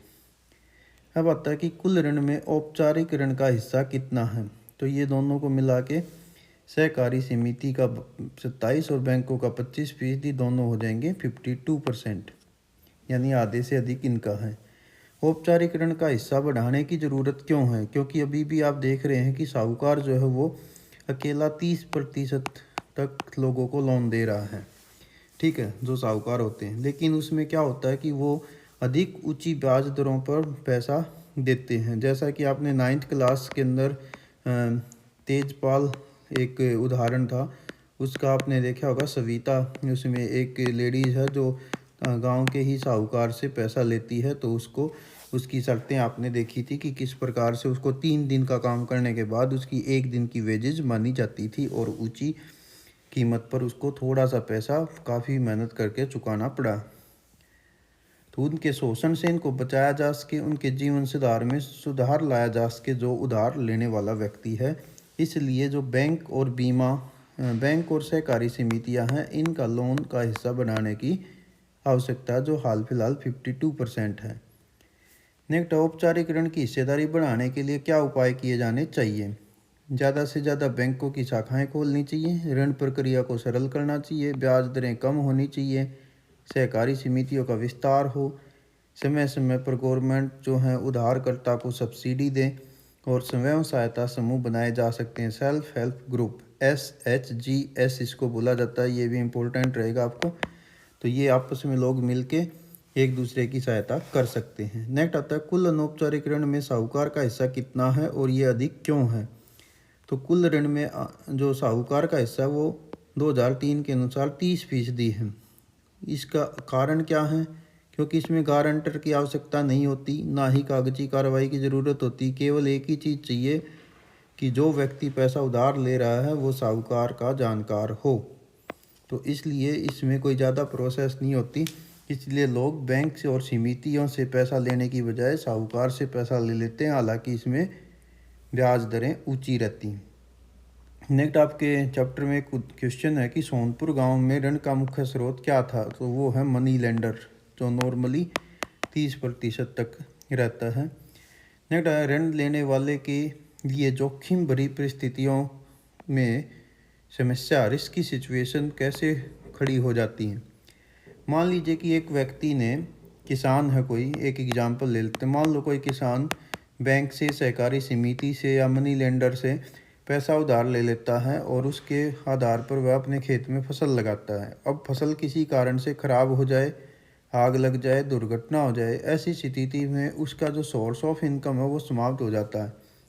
अब उसको ऋण चुकाना जो है वो एक बड़ी समस्या हो जाती है। ऐसे में उसको अपनी संपत्ति बेचनी पड़ सकती है, अपनी ज़मीन बेचनी पड़ सकती है, या उसको और लोन पे लोन लेना पड़ सकता है पुराने लोन को उतारने के लिए। इस प्रकार से वो डेप्ट ट्रैप में फंस जाता है, यानी ऋण के जाल में फंस जाता है। ऐसी सिचुएशन में ये जो ऋण है, जोखिम की परिस्थिति में एक प्रकार का ऋण जाल बन जाता है। नेट, विकास में ऋण की भूमिका क्या है डेवलपमेंट में, और इसकी डिमांड क्यों है? देखिए, सबसे पहले किसी भी काम को करते समय हमें प्रारंभिक पूंजी की ज़रूरत होती है। सबसे पहले इनिशियल कैपिटल चाहिए कोई भी काम करने के लिए। खेती भी कर रहे हैं तो बीज, उर्वरक, उपकरण, मशीनें खरीदने के लिए हमें पैसा चाहिए। उद्योग स्थापित कर रहे हैं उसके लिए भी पैसा चाहिए। अब ये पैसा हमें मिलेगा कहाँ से? तो वो मिलेगा हमें लोन से। तो लोन के द्वारा हम ये पैसा लेते हैं, फिर हम उससे उसको निवेश करते हैं, उससे आय होती है, आय से दोबारा पुनः री इन्वेस्टमेंट करते हैं। तो एक प्रकार का ये इकोनॉमिक साइकिल चल जाता है, यानी पैसे से पैसा कमाया जाता है। तो इस प्रकार से ऋण इसमें महत्वपूर्ण भूमिका निभाता है, क्योंकि बैंक से जब पैसा मिल जाता है तो उस लोन को हम री इन्वेस्ट करते रहते हैं और उसी पैसे से हम अपनी किस्तें भी चुका देते हैं। तो इस प्रकार से पैसा इसमें महत्वपूर्ण भूमिका निभाता जो ऋण के रूप में प्राप्त होता है। नेक्स्ट आता है ग्रामीण साख की समस्याएं क्या है? ये भी इम्पोर्टेंट क्वेश्चन रहेगा कि गांव के अंदर जो लोन की सुविधा होती है उसमें क्या प्रॉब्लम। नंबर 1, वहाँ पर ऋण सुविधाओं का अभाव होता है, यानी बैंक और सहकारी समितियाँ कम होती हैं। लोगों में शिक्षा का अभाव होता है। भुगतान की कैपेबिलिटी उनकी निश्चित नहीं होती, अनसर्टेन रहती है, क्योंकि जो किसान होते हैं वो एग्रीकल्चर पे डिपेंड रहते हैं और एग्रीकल्चर जो है वो मॉनसून पर डिपेंड रहती है और मॉनसून स्वयं में अनिश्चित होती है। सिंचाई सुविधाओं की कमी है जिससे प्रोडक्शन प्रभावित होता है। खेत दिन प्रतिदिन छोटे होते जा रहे हैं। हमारे भारत में 0.5 हेक्टेयर ज़मीन है औसतन हर किसान के पास, यानी 2.5 एकड़ का 1 हेक्टेयर होता है, तो आधा हेक्टेयर यानी 1.25 एकड़ ज़मीन होती है। मानसून पर हमारी कृषि की निर्भरता, बड़े किसानों को अधिक लाभ होना, छोटे किसानों को लाभ कम होना, केवल कृषि पर किसानों का निर्भर होना और जागरूकता, पब्लिक अवेयरनेस की कमी, ये कुछ प्रमुख कारण हैं ग्रामीण एरिया में जो साख सुविधाएं हैं, लोन सुविधाएं हैं, उनको सामने ये समस्याएं आती हैं। नेक्स्ट आता है किस बैंक को केंद्रीय बैंक या सेंट्रल बैंक कहते हैं? वह बैंक जो बैंकों को दिशा निर्देश देता है और मुद्रा जारी करता है उसको केंद्रीय बैंक या सेंट्रल बैंक कहते हैं। भारत में ये reserve bank of India RBI है। हालांकि आप ध्यान रखेंगे भारत में 1 रुपये का नोट और सिक्के आरबीआई जारी नहीं करता है, इसको भारत सरकार का वित्त मंत्रालय जारी करता है। और 1 रुपये के नोट पर आरबीआई के गवर्नर के सिग्नेचर नहीं होते, वित्त मंत्रालय के वित्त सेक्रेटरी के साइन उस पर होते हैं। ये आपका इम्पोर्टेंट क्वेश्चन रहेगा। नेक्स्ट आता आरबीआई बैंकों पर नज़र क्यों रखता है। तो आरबीआई भारत का केंद्रीय बैंक है, इसको रिजर्व बैंक ऑफ इंडिया कहते हैं। यह बैंकों पर नज़र रखने के लिए कार्य करता है। क्योंकि यह सुनिश्चित करता है कि बैंक न्यूनतम नकद भंडार रखें, यानी जितना उनके पास जमा है पैसा उसका 1/3 यानी 33% पैसा अपने पास जमा रखें। यानी 100 रुपये अगर उन्होंने जमा किए हैं अपने पास तो उसमें से वो केवल कुछ पैसा उधार दे सकते हैं, 33% उनको अपने पास रखना पड़ेगा। ठीक है, तो लगभग 67% पैसा वो उधार के रूप में दे सकते हैं। बैंक केवल लाभ कमाने तक ही सीमित न हो जाएं, इसलिए आरबीआई उन पर नज़र रखता है कि वो सबको समान रूप से कार्य करें, गरीब किसानों को भी लोन दे दें, सभी वर्गों को ऋण मिले, इस बात को निश्चित करता है। और बैंक उचित सेवाएं दें, यानी बैंक जो है वो केवल प्रॉफिट का संस्था तो नहीं बन गई है या उसमें वित्तीय धोखाधड़ी आदि तो नहीं हो रही है। इन सब को ध्यान में रखते हुए आरबीआई बैंकों पर नज़र रखता है। नेक्स्ट आता वाणिज्यिक बैंक क्या हैं और ये कितने प्रकार के होते हैं। तो वे बैंक जो पैसा जमा करते हैं और ऋण देते हैं वाणिज्यिक बैंक कहलाते हैं, जिसमें कोई भी आम व्यक्ति अपना खाता खोल सकता है। ये 2 टाइप्स के होते हैं, एक सार्वजनिक बैंक यानी जो सरकार द्वारा चलाए जाते हैं, ये पब्लिक सेक्टर बैंक कहलाते हैं, जैसे state bank, PNB bank, Canara bank, ठीक है, सेंट्रल बैंक ऑफ इंडिया आदि। दूसरे होते हैं निजी बैंक जो प्राइवेट संस्थाओं द्वारा चलाए जाते हैं, जैसे HDFC, ICICI bank, axis bank आदि, ये सब प्राइवेट बैंक हैं। नेक्स्ट आता पूरी तरह भारतीय पूंजी से शुरू होने वाला भारत का पहला बैंक कौन सा था। PNB, Punjab national bank. ये आपके लिए जीके का क्वेश्चन भी रहेगा और इम्पोर्टेंट क्वेश्चन भी रहेगा। नेक्स्ट आता बैंक अतिरिक्त धन रखने वालों और कर्जदाताओं के बीच में मीडिएटर का काम कैसे करता है। देखिए क्या होता है कि जिसके पास पैसा अतिरिक्त है वह व्यक्ति अपने पैसे को बैंक में जमा कर देता है अपने सेविंग अकाउंट में। ठीक है, सेविंग अकाउंट में लगा लो या करंट अकाउंट में। बैंक इस पैसे को ज़रूरतमंद को ऋण के रूप में, लोन के रूप में दे देता है। ठीक है, बैंक ब्याज के अंतर से लाभ कमाता। मान लो सेविंग अकाउंट पे वो देता है कि जमाकर्ता को 7% और लोन लेने वाले को पैसा दे रहा है 8.5% पर, तो बैंक को जो है लगभग 1.5% का लाभ हो जाएगा। इससे वो अपना पैसा कमा लेता है और जिसने जमा किया है उसका पैसा सेव हो जाता है और जिसको पैसे की ज़रूरत थी उसको पैसा मिल जाता है बैंक से। तो इस प्रकार से बैंक इंटरमीडिएटर का काम करता है और इससे अर्थव्यवस्था में भी पैसे का प्रभाव बना रहता है, यानी पैसा मूवमेंट में रहता है। नेक्स्ट आता है बैंक कुछ उधारकर्ताओं को ऋण देने में हिचकिचाते क्यों हैं, यानी सबको वो पैसा देने को तैयार नहीं होते, खासकर छोटे किसानों को।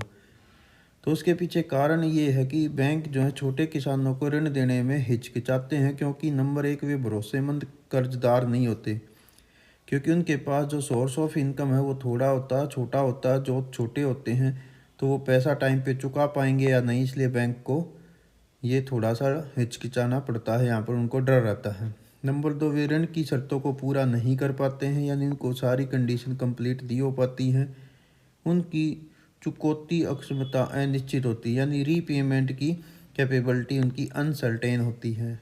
तीसरा, उनके पास गिरवी रखने के लिए पर्याप्त पूंजी या कागजात नहीं होते हैं।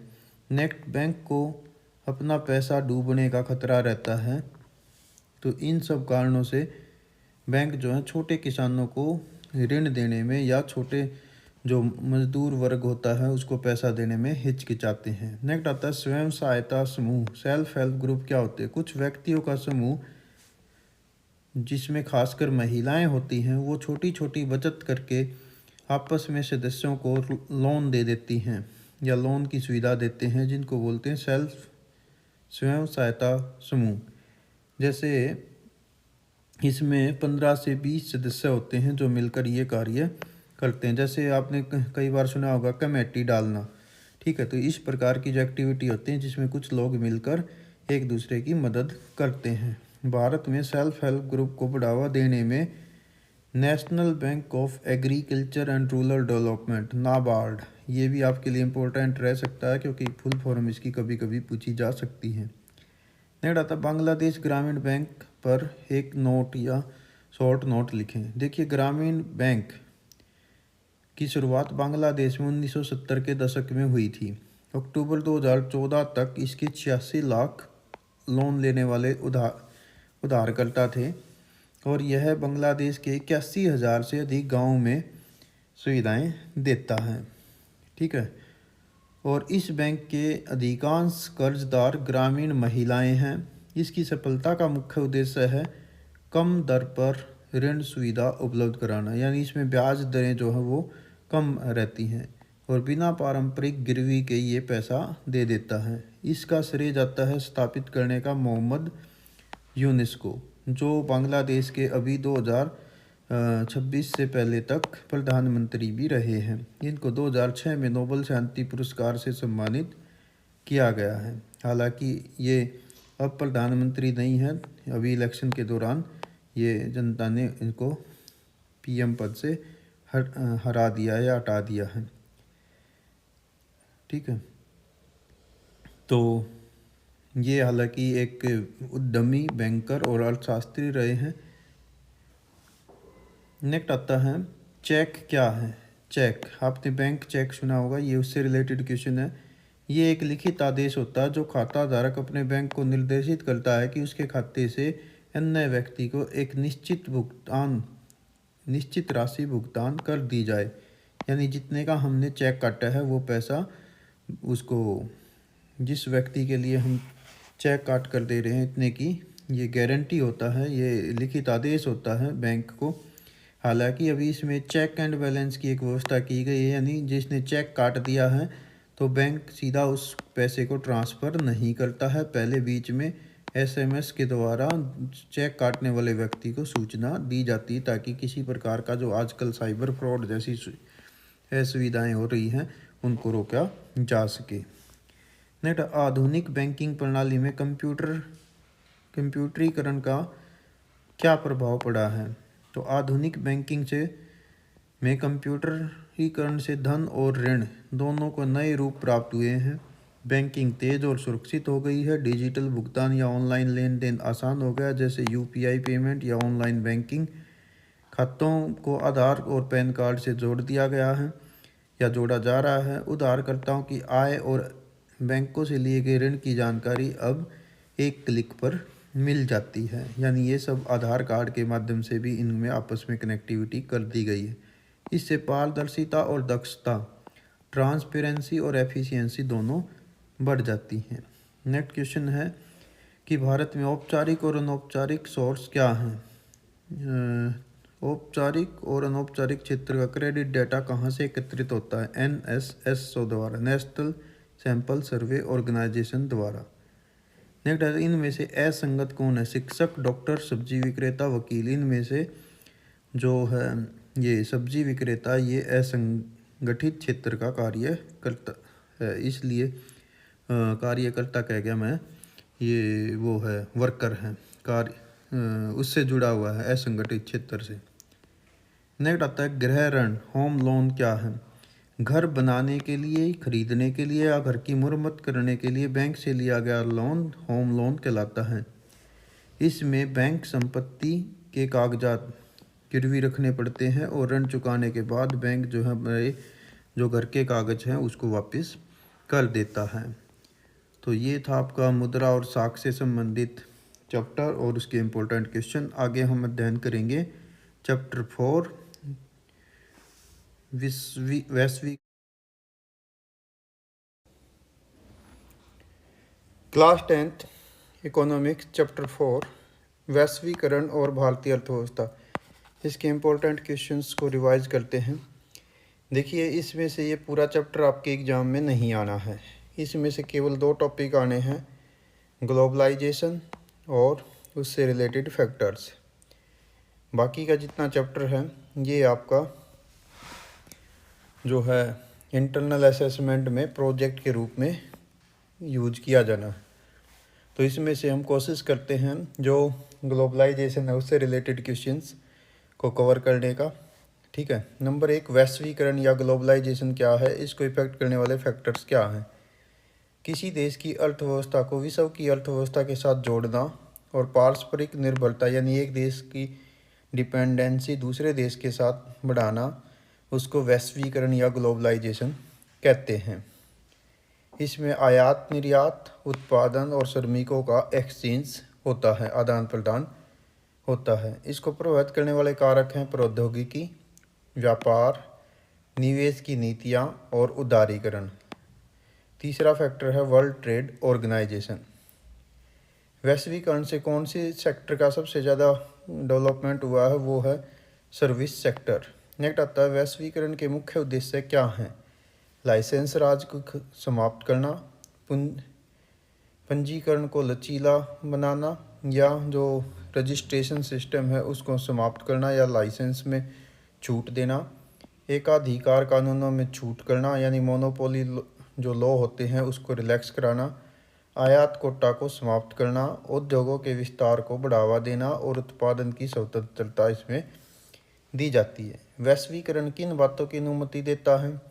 व्यापार प्रतिबंधों की कमी कराता है, वस्तुओं का मुक्त आदान प्रदान कराता है, फॉरेन डायरेक्ट इन्वेस्टमेंट यानी FDI की स्वतंत्रता देता है, तकनीकी ज्ञान का मुक्त प्रवाह यानी टेक्नोलॉजी और नॉलेज एक दूसरे देश में एक्सचेंज इससे होती है, और श्रमिकों का वैश्विक प्रभाव होता है यानी एक देश की लेबर दूसरे देश में और दूसरे देश की टेक्नोलॉजी दूसरे देश में आ जा सकती है। नेक्स्ट, भारत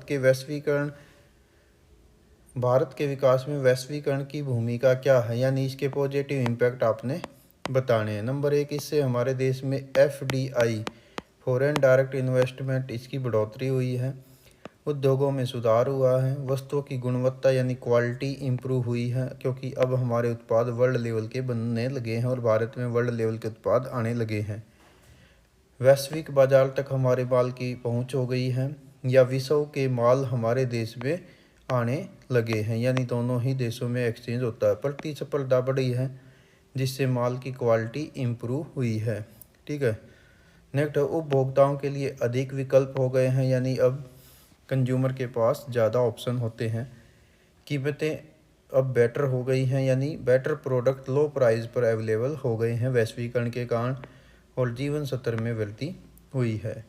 नेक्स्ट आता है वैश्वीकरण के नेगेटिव इम्पैक्ट क्या हैं। इससे छोटे व्यापारियों को हानि होती है क्योंकि वर्ल्ड लेवल पर बड़ी बड़ी कंपनियां अपना माल दूसरे देशों में पहुंचा देती हैं। इससे श्रमिकों का शोषण होता है, अस्थायी रोजगार में वृद्धि होती है क्योंकि बड़ी बड़ी कंपनियां टेम्परेरी वर्कर्स रखती हैं, विदेशी ऋण बढ़ जाता है जिससे विदेशी जो कर्ज है उसका दबाव देश पर पड़ता है। स्थानीय उद्योग इसमें धीरे धीरे प्रेशराइज महसूस करते हैं और WTO की संधियाँ या समझौते या एग्रीमेंट इन देशों पर थोप दिए जाते हैं।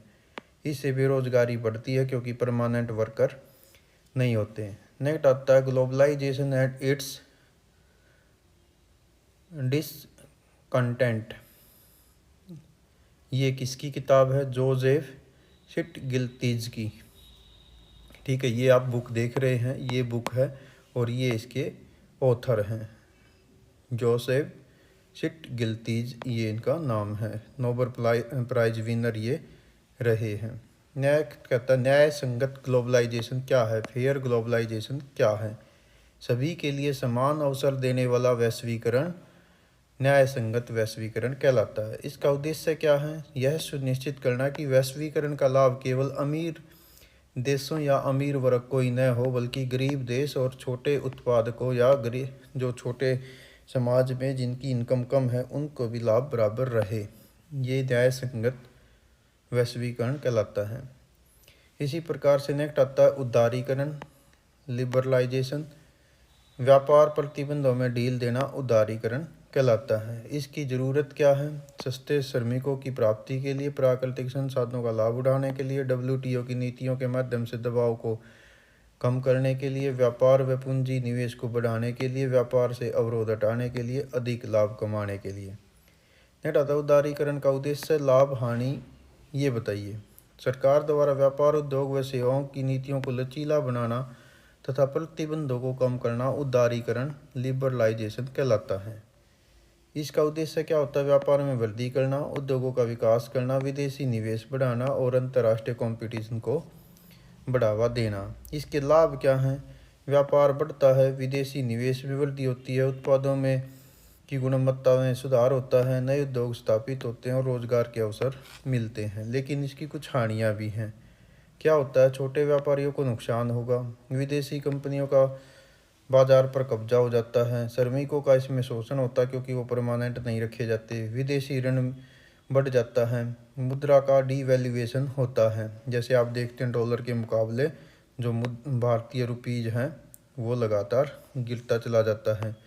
WTO की शर्तों का इस पर बुरा प्रभाव रहता है। आगे कह रहा है उदारीकरण वैश्वीकरण प्रक्रिया में कैसे सहायता करता है। तो इसमें क्या होता है कि जब उदारीकरण यानी लिबरलाइजेशन अडॉप्ट करते हैं तो व्यापार के प्रतिबंध हट जाते हैं, बाजार एक हो जाता है, वर्ल्ड लेवल पर देश के बीचों में समझौता बढ़ता है और आयात निर्यात बढ़ता है, यानी विदेशों से माल स्थानीय बाजारों में आ जाते हैं, जिससे वस्तुओं, सेवाओं और तकनीकी का आदान प्रदान होता है। वैश्विक कंपनियां विभिन्न देशों में अपने कार्यालय और कारखाने खोल लेती हैं। नेट वैश्वीकरण एक समान नहीं इसका प्रभाव रहा है। इस कथन को एक्सप्लेन करिए। देखिए, यदि आज हम वैश्वीकरण की बात करें तो इससे धनी उपभोक्ताओं को अधिक लाभ रहता है, शिक्षित लोगों को लाभ रहता है, कुशल उत्पादकों को अधिक लाभ रहता है। जो कम पढ़े लिखे लोग हैं वो वैश्वीकरण का उतना लाभ नहीं उठा पाते हैं। ठीक है। नेक्स्ट, श्रम कानूनों में लचीलापन होने के कारण श्रमिकों का शोषण इसमें ज़्यादा होता है, क्योंकि कंपनियां मनमाने ढंग से जो वर्कर्स हैं उनको रखती हैं, परमानेंट नहीं रखती बल्कि टेम्परेरी रखती हैं।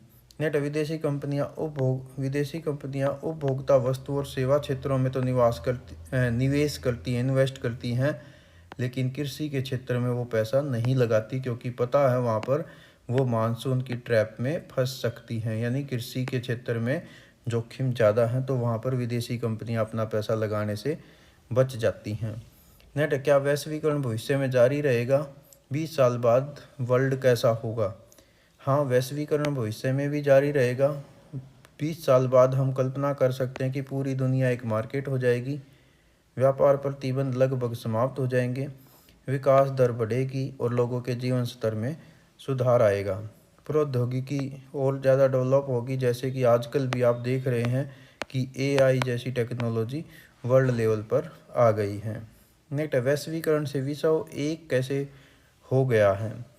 ये ऐसे हो गया कि जैसे मान लो अमेरिका की एक कंपनी है, उसका उत्पाद डिजाइन अमेरिका में बना, उसके पुर्जे चीन में बने, जबकि उसकी असेंबलिंग मैक्सिको या पूर्वी यूरोप में हुई, और जबकि वो पूरे देश में उसका माल बिकता है। जैसे आजकल आप देख रहे हैं एप्पल कंपनी के जो प्रोडक्ट हैं, अब उसके बहुत सारे जो कल पुर्जे हैं वो चाइना में बनते हैं, उसकी असेंबलिंग अमेरिका में होती है, जबकि उसकी बिक्री वर्ल्ड वाइड होती है। जबकि उसका जो कस्टमर सर्विस सेंटर है ऐसी कंपनियों के, वो गुरुग्राम जैसे भारत जैसे देशों के गुरुग्राम, हैदराबाद, बेंगलुरु जैसे शहरों में होते हैं, और जो वर्ल्ड लेवल पर सर्विसेज देते हैं। इस प्रकार से हम कह सकते हैं कि आज वैश्वीकरण के कारण से विश्व एक बाजार बन गया है। नेट आता है निजीकरण क्या है?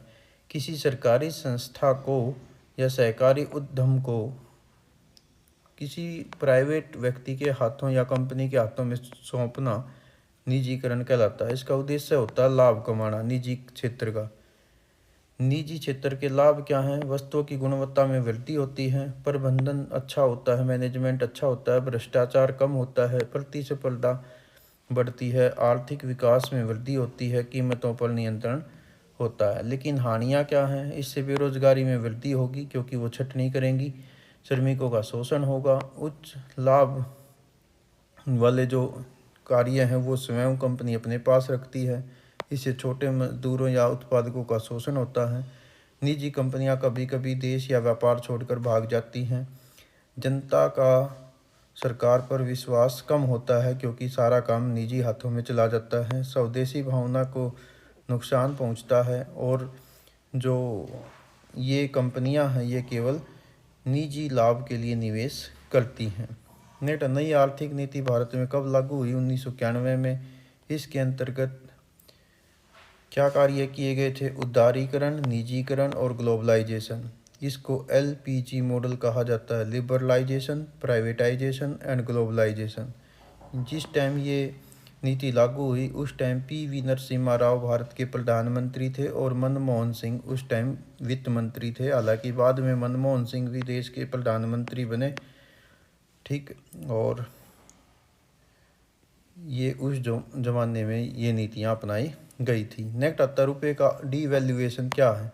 सरकार द्वारा देश की मुद्रा की मूल्य में कमी करना डीवैल्यूएशन या अवमूल्यन कहलाता है। जैसे पहले $1 के मुकाबले में रुपये की कीमत अधिक थी, यानी 1947 में $1 और ₹1 लगभग बराबर थे। लेकिन अब जो है $1 वो लगभग 90 रुपीज़ तक पहुंच चुका है, यानी हम 90 रुपये दें और डॉलर अमेरिका 1 हो, तो इस प्रकार से हम ये डीवैल्यूएशन हो गया। नेक्स्ट आयात कोटा और टैरिफ क्या है? आयात का मतलब होता है दूसरे देशों से वस्तुएं मंगाना, दूसरे देशों से वस्तु अपने देश में मंगाना इम्पोर्ट है। इम्पोर्ट पर लगने वाला टैक्स या सीमा या लिमिट वो आयात कोटा कहलाती है। और आयात पर लगने वाला टैक्स इसको टैरिफ कहते हैं। जैसे अभी आपने ट्रम्प टैरिफ काफ़ी सुना होगा, ठीक है, तो वो इसी प्रकार का टैक्स होता है। जो हम माल विदेशों को भेजते हैं या वहाँ से आता है उसके ऊपर ये टैक्स लगता है। इसी प्रकार से होता है निर्यात कर। जब हम विदेश को माल भेजते हैं तो वो कहलाता है निर्यात, और निर्यात पे लगने वाला टैक्स जो होता है वो कहलाता है निर्यात ड्यूटी। नेक्स्ट कहता है सरकार आयात और निर्यात पर कर या अवरोध क्यों लगाती है? सरकार आयात निर्यात को निश्चित करने के लिए, ताकि घरेलू उद्योगों की रक्षा हो सके और व्यापार को नियंत्रित रखा जा सके, इसलिए इम्पोर्ट और एक्सपोर्ट पर टैक्स लगा दिया जाता है, जिसको हम आमतौर पर टैरिफ कहते हैं। इसका उद्देश्य होता है देश के आर्थिक हितों की रक्षा करना। नेक्स्ट आता है विश्व व्यापार में भारत के निर्यात का योगदान कितना है? अभी हाल फिलहाल ये है 0.87%। 18वीं शताब्दी में हालांकि हम विश्व का 33% व्यापार करते थे। अनेक कारण रहे हैं जिसके कारण हमारा व्यापार डाउन आया है। हालांकि अब हम धीरे धीरे फिर वर्ल्ड लीडर के रूप में उभर रहे हैं। नेक्स्ट आता है MNCs क्या होती है? Multinational companies. ये कृषि क्षेत्र में निवेश क्यों नहीं करती? वे कंपनियां जिनका व्यापार, कार्यालय और उत्पादन बहुत सारे देशों में होता है उनको MNCs या बहुराष्ट्रीय कंपनियां कहते हैं। बहु का मतलब ज़्यादा, राष्ट्र का मतलब देश, और कंपनियों का मतलब ऐसी कंपनियां जिनके ऑफिस कई देशों में होते हैं, जैसे Pepsi, Samsung, Vivo, Oppo, Apple etcetera. कृषि क्षेत्र में निवेश ये इसलिए नहीं करती क्योंकि यहाँ पर लाभ कम और जोखिम ज़्यादा होता है। प्राकृतिक आपदाओं पर ये निर्भर करती हैं। जैसे आप यहाँ पर कारगिल कंपनी देख रहे हैं, ये इसी प्रकार की MNC है। मेरा बहुराष्ट्रीय कंपनियां निवेश में आम रास्ता कौन सा अपनाती हैं? बहुराष्ट्रीय कंपनियां आमतौर पर स्थानीय कंपनियों को खरीद लेती हैं या उनमें साझेदारी कर लेती हैं और धीरे धीरे उस कंपनी के सारे लाभ को वो अपने लाभ के लिए यूज कर लेती हैं, यानी उसके ग्राहक, उसके उत्पादन संबंधी जो लाभ फैसिलिटीज़ हैं उनको ये अपने लिए यूज कर लेती हैं और केवल ये एक समझौता उनके साथ कर लेती हैं। जैसे कारगिल फूड्स थे, भारत की परख फूड कंपनी का अधिग्रहण कर लिया, जिससे परख फूड के पास भारत में जो 4 तेल शोधन कारखाने और बड़ा विपणन नेटवर्क था वो कारगिल कंपनी के नियंत्रण में चला गया। इस प्रकार MNC स्थानीय कंपनियों को खरीदकर अपना उत्पादन और बाजार बढ़ा लेती हैं। नेक्स्ट आता निवेश, विदेशी निवेश और FDI क्या है? निवेश का मतलब होता है किसी वस्तु, सेवा या व्यापार में पैसा लगाना। विदेशी निवेश का मतलब जब कोई कंपनी दूसरे देश से किसी अन्य देश में व्यापार या उद्योग में पैसा लगाती तो उसे विदेशी निवेश कहते हैं। इसमें FDI का मतलब होता है विदेशी कंपनी द्वारा किसी दूसरे देश में सीधा उस कंपनी या उद्योग में पैसा इन्वेस्ट करना, ये फॉरेन डायरेक्ट इन्वेस्टमेंट कहलाता है। अगर विश्व में सबसे बड़ी मोटर निर्माता कंपनी कौन सी है? तो विश्व में सबसे बड़ी मोटर निर्माता कंपनी रही है फोर्ड मोटर्स। अमेरिका में है ये। हेनरी फोर्ड ने इसकी शुरुआत की थी। इसने भारत के चेन्नई के निकट 1995 में पैसा निवेश करके एक संयंत्र लगाया था और महिंद्रा एंड महिंद्रा के सहयोग से ये कंपनी भारत में कार्य कर रही है। नेट व्यापार क्या है? विदेशी व्यापार व आश्रित व्यापार में अंतर बताइए। वस्तु का लेन देन कहलाता है ट्रेड। विदेशी व्यापार का मतलब होता है दो देशों के बीच में वस्तु का और सेवाओं का लेन देन, import and export, services and goods also, वो कहलाता है इंटरनेशनल ट्रेड। आश्रित व्यापार का मतलब होता है जब व्यापार बैंक, बीमा कंपनियां या परिवहन साधनों की सहायता से किया जाता है, यानी दूसरे पर डिपेंडेंट रह के व्यापार करना।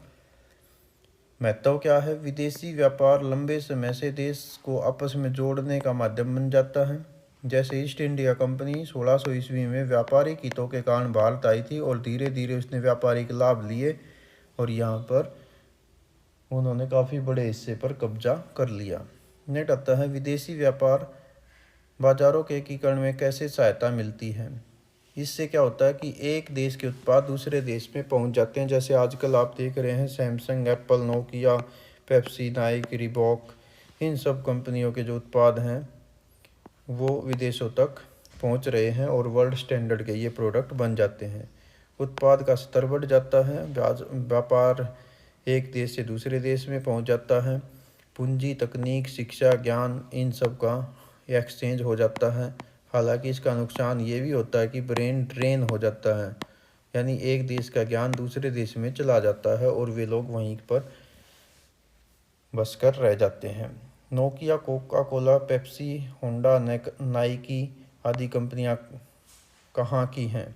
तो ये अलग अलग देशों की है। नोकिया फिनलैंड की है, कोका कोला अमेरिका की है, पेप्सी को अमेरिका की है, होंडा जापान की है, नाइकी अमेरिका की है। फ्री ट्रेड क्या है? बिना किसी शुल्क या प्रतिबंध के दो देशों के बीच में व्यापार फ्री ट्रेड कहलाता है। WTO का क्या मतलब है? इसका मतलब होता है वर्ल्ड ट्रेड ऑर्गेनाइजेशन। इसकी स्थापना 1995 में 1 जनवरी को हुई थी। इससे पहले ये कहलाता था journal agreement on tariff and trade, यानी गैट कहलाता था। इसकी स्थापना वैसे शुरू में हुई थी 1/1/1948 को और 31/12/1994 तक ये रहा गैट के बाद ये अगली तारीख यानी 1/1/1995 से बन जाता है WTO। ठीक है, आजकल इसका नाम है WTO और इसका हेडक्वार्टर है जिनेवा, स्विट्जरलैंड, यूरोप में।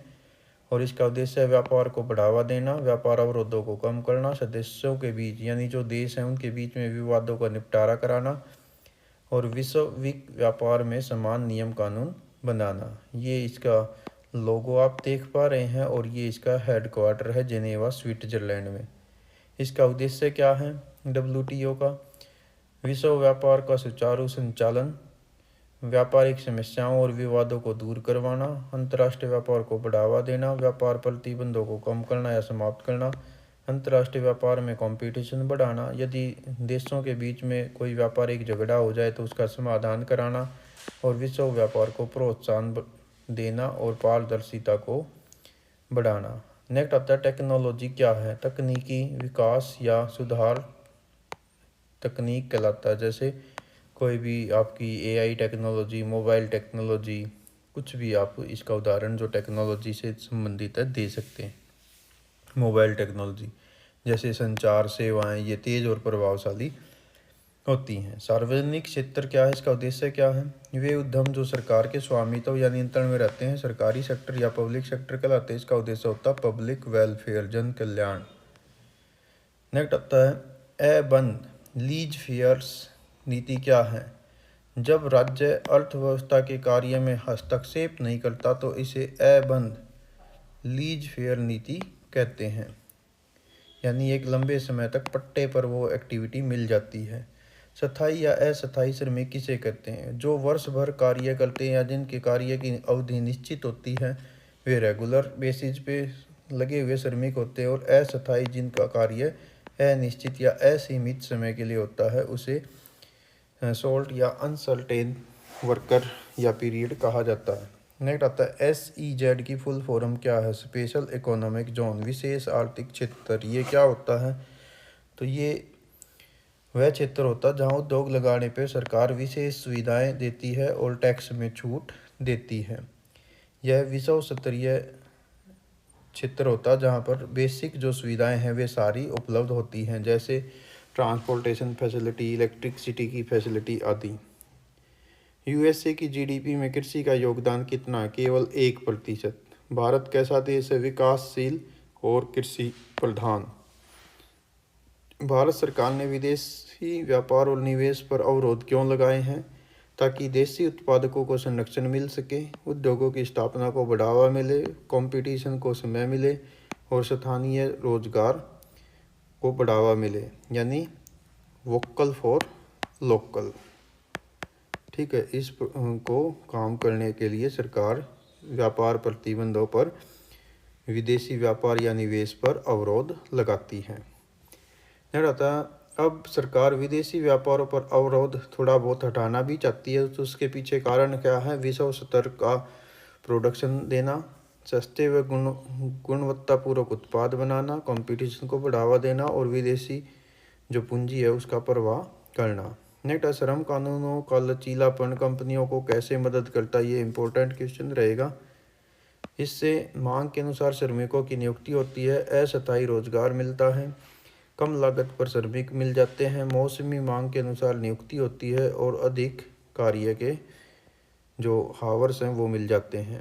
नेक्स्ट आता है बहुराष्ट्रीय कंपनियां उत्पादन पर नियंत्रण कैसे स्थापित कर लेती हैं? क्या करती हैं वे कंपनियां जो कई देशों में अपना काम करती हैं या सर्विसेज देती हैं? वो सबसे पहले पूंजी को निवेश करती हैं, फिर वो स्थानीय कंपनियों को खरीद लेती हैं, छोटे उत्पादकों से माल खरीद कर अपने ब्रांड के नाम से बेच देती हैं, विज्ञापनों पर खूब खर्च किया जाता है और ये खेल प्रतियोगिताओं का आयोजन कराती है ताकि इनको एडवर्टाइजमेंट की सुविधा मिल सके और इनकी पहुंच बढ़ सके।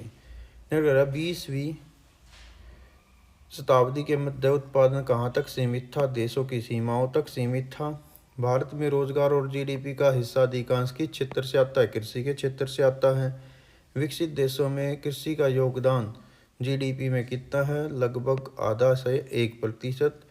एमआरपी का पूरा नाम क्या है? फुल फॉर्म क्या है? मैक्सिमम रिटेल प्राइस, अधिकतम खुदरा मूल्य। एमएसपी का फुल फॉर्म क्या है? मिनिमम सपोर्ट प्राइस, न्यूनतम समर्थन मूल्य। ये फसलों से संबंधित होता है। ठीक है, तो नेक्स्ट कहता चीनी खिलौने विदेशों में अधिक अपना प्रभाव क्यों छोड़ पाते हैं? सस्ते होने के कारण और आकर्षक डिजाइन के कारण चीनी खिलौने भारतीय बाज़ारों में और विदेशी बाज़ारों में भी अधिक लोकप्रिय हैं। इसको उपभोक्ताओं को अधिक विकल्प मिलते हैं, लेकिन इससे भारतीय जो खिलौना निर्माता हैं, टॉय मैन्युफैक्चरर हैं, उनको नुकसान होता है। कंटेनर क्या है? तो कंटेनर एक लोहे का डिब्बा होता है, बॉक्स होता है, जो इसमें माल भरकर कंपनी से ही इसको सील कर दिया जाता है। फिर इसको पहले ट्रक पर ये एक आ जाते हैं, रेल के डिब्बे में एक, डिब्बे पर 2 कंटेनर एक साथ आ जाते हैं और शिप में हज़ारों कंटेनर एक साथ आ जाते हैं और विदेशों तक इस माल को हम सप्लाई कर सकते हैं। इसमें चोरी व टूट फूट का खतरा कम होता है, समय की बचत होती है क्योंकि डिब्बा का डिब्बा उठा के क्रेन से ट्रक से रेल में, रेल से जहाज में ऐसे रख दिया जाता है, ऐसे ही वापसी में आ जाता है। तो इसमें व्यापार तेज और सुरक्षित बनाया जा सकता है। तो ये आप देख रहे हैं, ये है कंटेनर, इसको बोलते हैं कंटेनर, लोहे का ये एक प्रकार का डिब्बा होता है। इसको समुद्री जहाज़ों के द्वारा इसमें हजारों कंटेनर एक साथ लाद कर विदेशों तक माल भेजा जा सकता है। नेक्स्ट आता है वैश्वीकरण ने भारतीय कंपनियों को बहुराष्ट्रीय कंपनियों के रूप में बदलने का अवसर कैसे दिया है? देखिए, वैश्वीकरण के कारण भारतीय कंपनियां अंतर्राष्ट्रीय बाजार में अपनी पहुंच, अपना निवेश, उत्पादन तकनीक या उन्नत तकनीक और वैश्विक प्रतिस्पर्धा, इन सब का लाभ इन्होंने उठाया है। जैसे कुछ हमारी कंपनियां जो अब विश्व स्तर की मल्टीनेशनल कंपनियां बन चुकी हैं, जैसे Tata Motors, Infosys, Ranbaxy, Asian paints और सुंदरम फास्टनर्स, नट और बोल्ट, यानी हमारी कंपनियां अब विदेशी स्तर पर पहुंच चुकी हैं। तो ये था आपका चैप्टर नंबर 4 वैश्वीकरण से संबंधित। और नेक्स्ट और लास्ट चैप्टर है उपभोक्ता अधिकार, लेकिन ये आपका बोर्ड एग्जाम में नहीं आना है, इस पर केवल प्रोजेक्ट वर्क ही होना है। तो ये आपका इकोनॉमिक्स से संबंधित सिलेबस था।